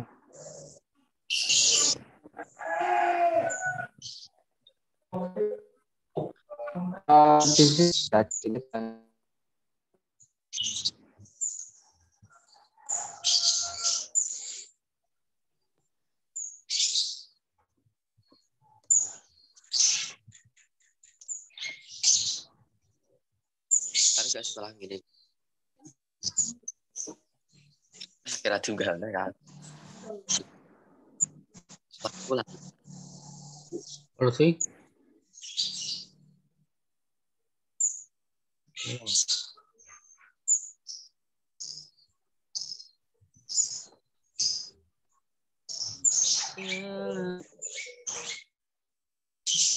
Bentar, Pak Lutfi sepertinya terpental.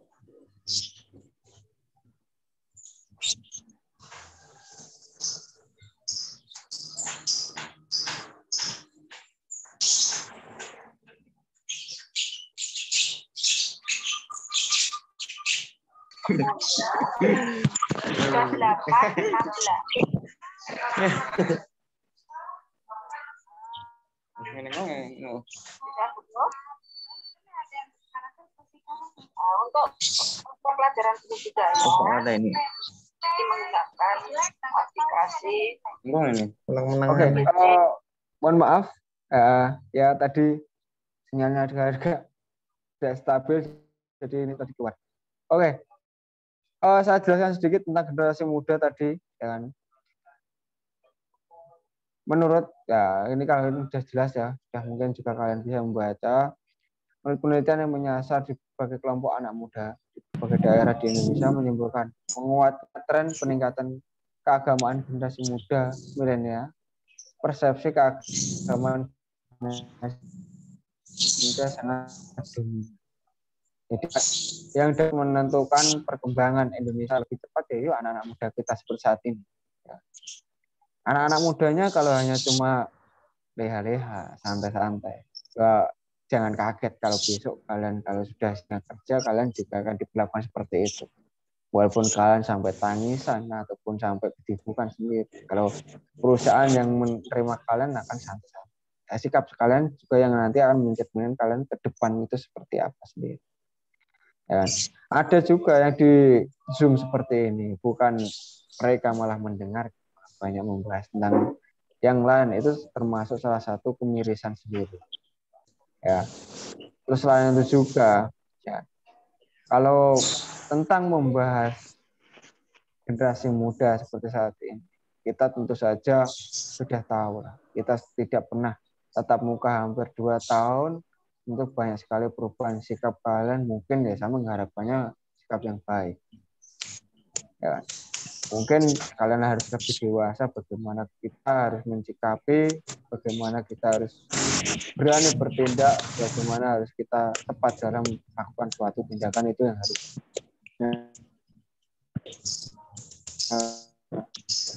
kalian lakukan seenaknya sendiri, seperti itu.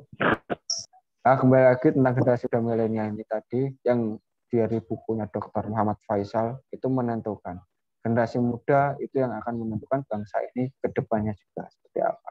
Oke Pak Bayu, bisa di next.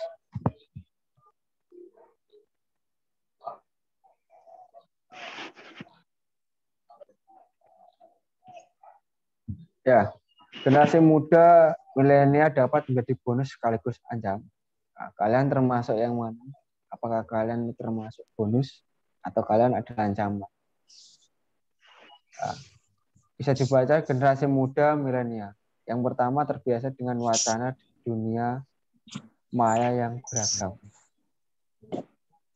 Tentu saja di dunia maya itu banyak sekali jenisnya. Kalian bisa menjadi apapun di sana. Tapi di dunia nyata itu kalian harus bisa menjadi diri kalian sendiri. Yang kedua, memiliki pandangan keagamaan sosial politik yang tidak tunggal. Maksudnya seperti tadi, kalian memiliki sikap toleransi. Kalian memiliki pandangan keagamaan. Kalian bisa menerima perbedaan agama. Sosial politik kalian dapat menerima adanya suatu masukan, kritik, itu termasuk sosial politik. Jadi tidak terus kalian memiliki pandangan yang tunggal atau kalian memiliki pandangan yang hanya benar dari kelompokmu sendiri atau bahkan hanya benar untuk dirimu sendiri. Itu tidak tepat. Yang ketiga adalah kaya akan informasi. Nah, apakah ini sudah kalian dapatkan selama 2 tahun ini? Kaya akan informasi. Informasi apa yang sudah kalian dapatkan? Hal apa yang sudah kalian kembangkan? Itu harusnya kalian yang pada diri kalian. Yang ketiga, yang keempat, lebih terbuka pada pemahaman yang berbeda. Seperti contohnya saat ini.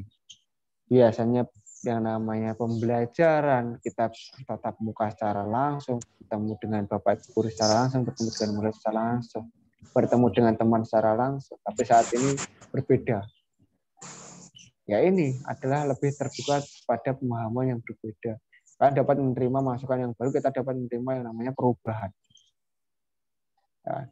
Berikutnya, jika generasi ini mampu mengelola informasi dengan baik, akan menjadi generasi yang moderat dan toleran terhadap perbedaan pandangan keyakinan. Jadi segala informasi yang sudah saya sampaikan tadi, tidak semuanya baik. Saya ulangi sekali lagi. Tidak semua informasi yang kalian dapatkan di sosial media, di sosial media kalian ataupun dimanapun, tidak semuanya baik. Jadi kalian harus dapat menerima ataupun memilih sendiri. Mana atau yang pas di usia saya sekarang. Mana atau yang harus saya tekankan untuk masa depan saya sendiri. Dan mana atau yang harus saya gunakan untuk menggapai cita-cita saya. Itu yang harusnya kalian mampu memilah dan memilih dengan baik. Yang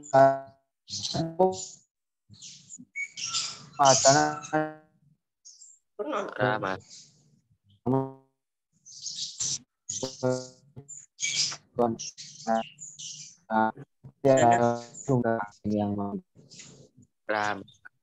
apalagi tidak ingat era COVID-19 ini adalah era kalian. Siapa yang bisa mengambil peluang di dalam situ, siapa yang berani bergerak di dalam itu, yang akan mendapatkan peluang lebih dahulu. Kalau kalian hanya pasif,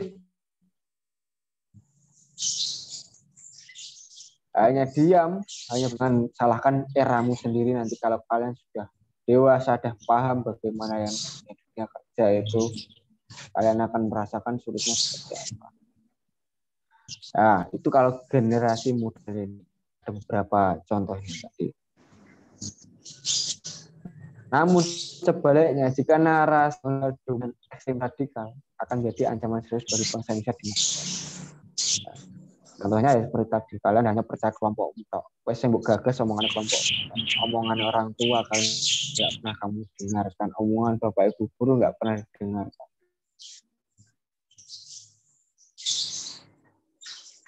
Itu termasuk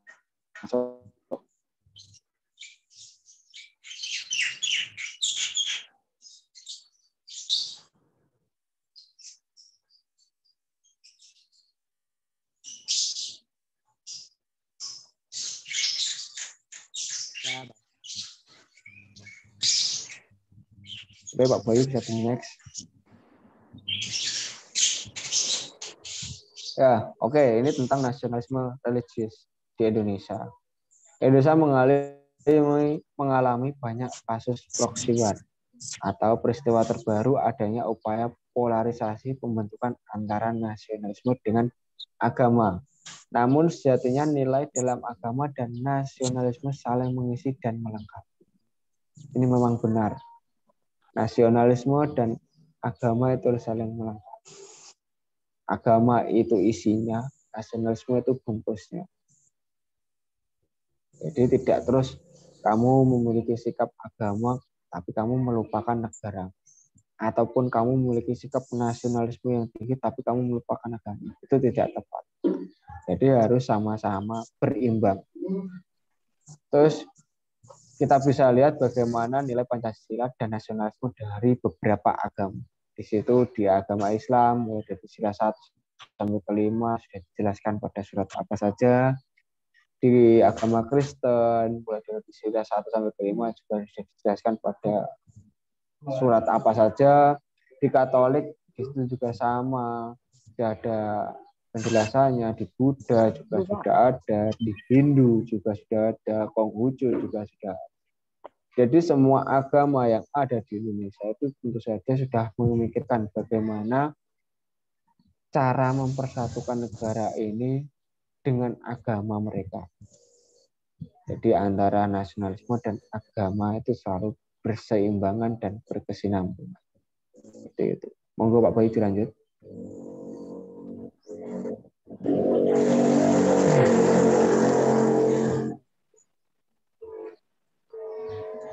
Oke, berikutnya kita membahas masih sama tentang agama dan Pancasila.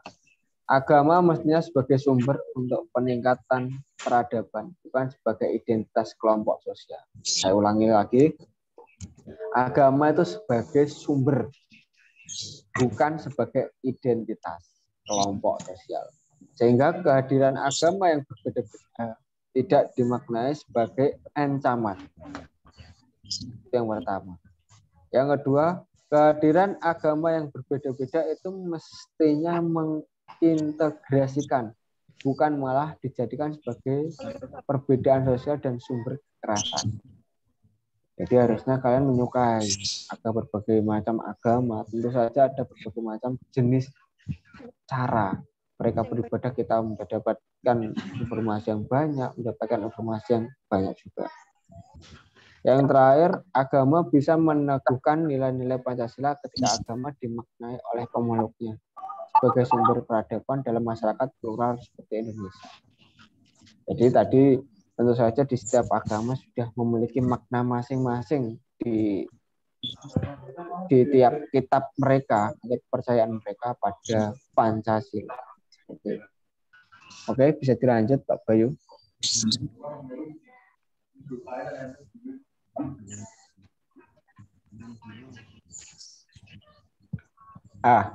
Memiliki rasa cinta terhadap tanah air ini, kita semua sadar untuk bersama-sama menjaga dan memelihara keutuhan bangsa dan negara. Jika ini dijalankan dengan baik, maka bangsa dan negara Indonesia akan panjang, yang nantinya akan diisi dengan pemimpin oleh kalian para generasi muda. Itu sedikit kalimat penutup untuk materi saya kali ini. Oke, Pak Bayu bisa dikeluarkan saja di PPT-nya. Nanti saya jelaskan lebih rincinya di Zoom saja. Tidak usah tanpa PPT, enggak apa-apa. Oke, tadi sedikit pemakaran atau cukup banyak ya. Sebenarnya sedikit karena memang tadi banyak sekali kendala, mulai dari sinyal yang lag ataupun yang lainnya. Jadi waktu kita untuk menyampaikan materi PPT tadi cukup lama. Tapi inti dari pencegahan radikalisme dan intoleransi di lingkungan sosial sesuai materi kita saat ini, tentu saja kami dari pihak sekolah mengharapkan pada kalian, pada peserta didik, untuk bisa yang pertama selalu mendekatkan diri dengan Sang Pencipta, percaya kepada agama kalian, berdoa agar dijauhkan dari yang namanya mara bahaya, yang dijauhkan dari namanya penyakit dan yang lainnya. Yang kedua, selalu komunikasi dengan orang yang tepat. Yang tentu saja orang tepat yang pertama adalah orang tua. Mungkin kalau yang jauh dengan orang tua bisa saudara terdekat. Karena komunikasi yang baik, menjaga komunikasi yang baik dengan orang tua, dengan guru, dengan teman, itu akan menjaga kalian satu sama lain. Dan yang ketiga adalah memperkuat diri sendiri dengan banyaknya informasi. Selalu membaca, selalu mencari tahu informasi mana yang baik, mana yang tepat. Karena bagaimanapun juga informasi yang kalian dapatkan, entah itu secara sedikit ataupun banyak, kalau melekat pada pikiran kalian itu akan lebih bagus. Yang keempat, persiapkan diri kalian untuk selalu berkembang di era kalian sendiri. Persiapkan diri kalian untuk selalu berkembang di era kalian sendiri. Jangan sampai kamu kehilangan masa depanmu di eramu sendiri. Ya kan? Banyak sekali anak-anak sekarang yang mungkin hanya memikirkan dirinya sendiri, kelompoknya sendiri, tanpa memikirkan orang tuanya, agamanya, ataupun bahkan negaranya. Dan maka dari itu semua dapat terjalin dengan baik kalau beberapa hal di atasnya tadi juga dijalankan dengan baik juga. Tentu saja kalau kita membahas tentang radikal, itu suatu paham yang sangat menakutkan. Karena mereka menggunakan kekerasan sebagai salah satu jalan keluarnya. Dan mereka juga menggunakan senjata massal untuk menghilangkan suatu kelompok tertentu ataupun golongan tertentu. Jadi jangan sampai hal-hal tersebut dapat merugikan diri kalian sendiri ataupun orang sekitar kalian yang kalian sayang. Itu saja. Penutup untuk hari ini sama dengan kata-kata di bawah situ. Ya, sebelum nanti saya memberikan pertanyaan atau buka usulan pertanyaan. Jika ini dijalankan dengan baik, maka bangsa dan negara Indonesia akan panjang umurnya, yang nantinya akan diisi dengan dipimpin oleh kalian para generasi muda bangsa. Jadi entah 20 tahun ke depan, 30 tahun ke depan, kalian yang akan memimpin negara. Kita mengharapkan selalu bisa mengembangkan diri kalian dengan baik, kembangkan diri kalian di batas maksimal kalian saat ini.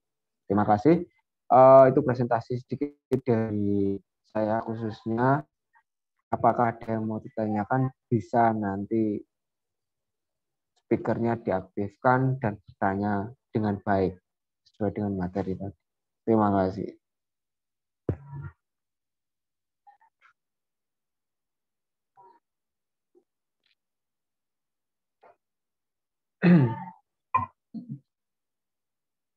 Ya, silakan kalau ada yang mau bertanya. Tidak apa-apa, saya tunggu. Ilham makan, Pak. Ada yang bertanya? Ya, Pak. Ya, Pak. Siapa? Saya bentar. Nggak kelihatan soalnya. Nggak ada, Pak. Oh, nggak ada. Masya Allah. Ya udah. Kalau nggak ada, oke. Ya udah, kalau nggak ada, gini saja. Saya yang akan bertanya balik. Ya. Saya acak namanya.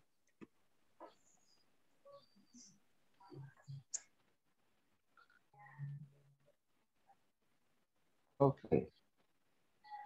Saya acak namanya, saya pengen Jenis kamar mandi. Eka Yoga.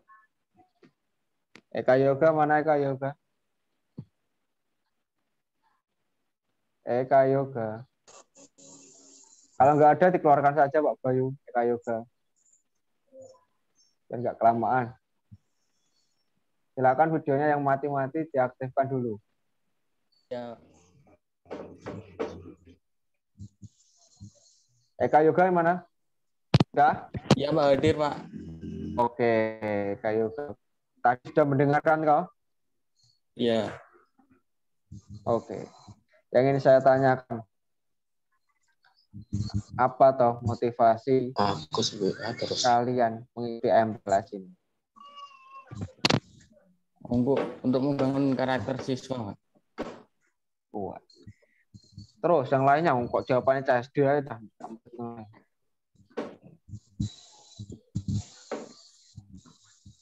Mana ini kayu penroh wajah ya? Apalagi? Silakan.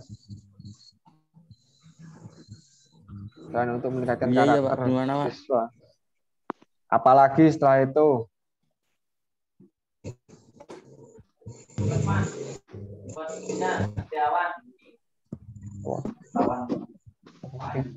Oh, sini.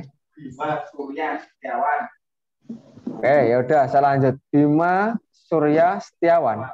Bima Surya Setiawan. Oke, saya cek ada apa enggak. Yuk. Ada.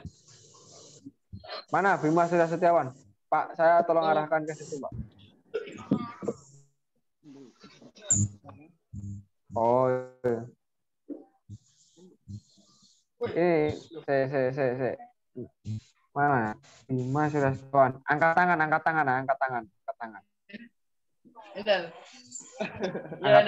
tangan. Oh, iki bocah. Ya. Kemarin apa yang kamu lakukan itu benar apa salah? Masalah. Apa yang pengen kamu? Pengen apa kamu? Maksudmu apa? Yang pengen kamu tunjukkan itu apa? Motivasimu itu apa? Kamera, Pak. Hah? Kemarin lupa matiin kamera. Nah, terus motivasimu apa? Biar apa? Nggak ada. Kelihatan apa? Nggak ada, Pak. Kamu namanya nggak menghargai. Sudah saya sering bilang di awal. Yang namanya guru yang berbicara dihargai, yang namanya narasumber berbicara dihargai. Kamu kelas berapa, Bima Surya? Kelas 10. 10 las apa listrik? Listrik. Listrik berapa? Listrik berapa? Bima TITL Surya, 1, silakan. Oke, terima kasih. Oke, pertanyaan untuk Bima. Apa itu intoleransi? Apa, Pak? Apa yang dimaksud dengan intoleransi? Intoleransi adalah menghargai. Ketokno wajahmu sih enak. Ketokno wajahmu. Bukan ketokno seng itu piye. Nah. Silakan. Mic-nya jauh, Pak, nggak bisa kedengaran nanti. Ya wes, silakan jawab. Intoleransi adalah menghargai seseorang dalam segi agama, budaya, atau ras. Oke, terima kasih. Untuk yang lainnya juga saya mengharapkan kalian paling enggak sedikit banyak punya catatan karena nanti di akhir ada yang namanya post test. Nah, jadi di post test nanti bisa kalian kerjakan ataupun materi yang akan disampaikan nanti juga termasuk dari yang sini, dari pembicara-pembicara. Jadi mudah-mudahan nanti di post test juga lancar juga di terakhir. Terus untuk berikutnya, ini karena waktunya masih panjang, karena ini juga biar menghemat kuota kalian juga, nanti silakan kalian buat ringkasan dari video yang akan disampaikan sama wali kelas kalian ataupun nanti dari Pak Bayu akan mengarahkan kalian untuk melihat video tentang radikalisme dan intoleransi. Setelah kalian melihat video tadi, buat ringkasan atau resume dan nanti bisa difoto, dikirim di email yang akan diberikan oleh wali kelas kalian. Dengar? Dengar. Oke, terima kasih. Terima kasih. Itu penutup dari hari ini. Jadi penutupnya adalah kalian melihat video dan lakukan ringkasan. Terima kasih. Untuk Pak Bayu tadi udah direkod ya ini ya, Pak? Ya, Pak. Oke, terima kasih. Itu dari saya saja. Mungkin cukup Pak Bayu untuk hari ini. Zoom-nya. Nanti biar anak diarahkan ke video yang tadi saya sermon. Nanti lanjut lagi tidak? Nanti untuk videonya itu nggak perlu lagi Zoom, tapi nanti cukup melihat video yang akan di-share wali kelas kalian atau di-share oleh Pak Bayu ini nanti. Kalian melihat video tersebut, kalian membuat ringkasan, dan ringkasannya difoto, dikirimkan di email yang akan dibagikan wali kelas kalian. Paham? Paham. Selalu paham. Terima kasih. kasih. Nanti ada. Terima kasih. Sekali lagi saya mohon maaf kalau ada kata-kata yang tidak tepat, yang menyinggung perasaan dan lain-lain. Tapi percaya saja, saya punya niat untuk kalian jadi lebih baik ke depannya. Itu dari saya. Habis ini mungkin akan dioperasikan sama Pak Boy sebentar, atau kasih arahan atau tidak. Nanti kalau sudah tidak ada arahan, ya silahkan nanti dilakukan sesuai arahan dari saya. Assalamualaikum warahmatullahi wabarakatuh. Waalaikumsalam warahmatullahi wabarakatuh.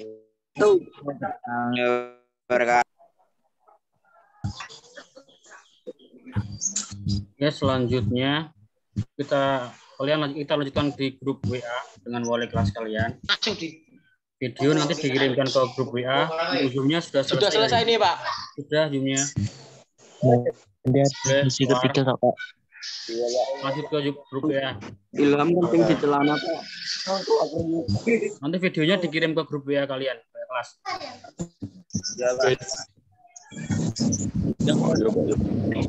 Sudah, silakan. Ilham sambil ngopi, Pak.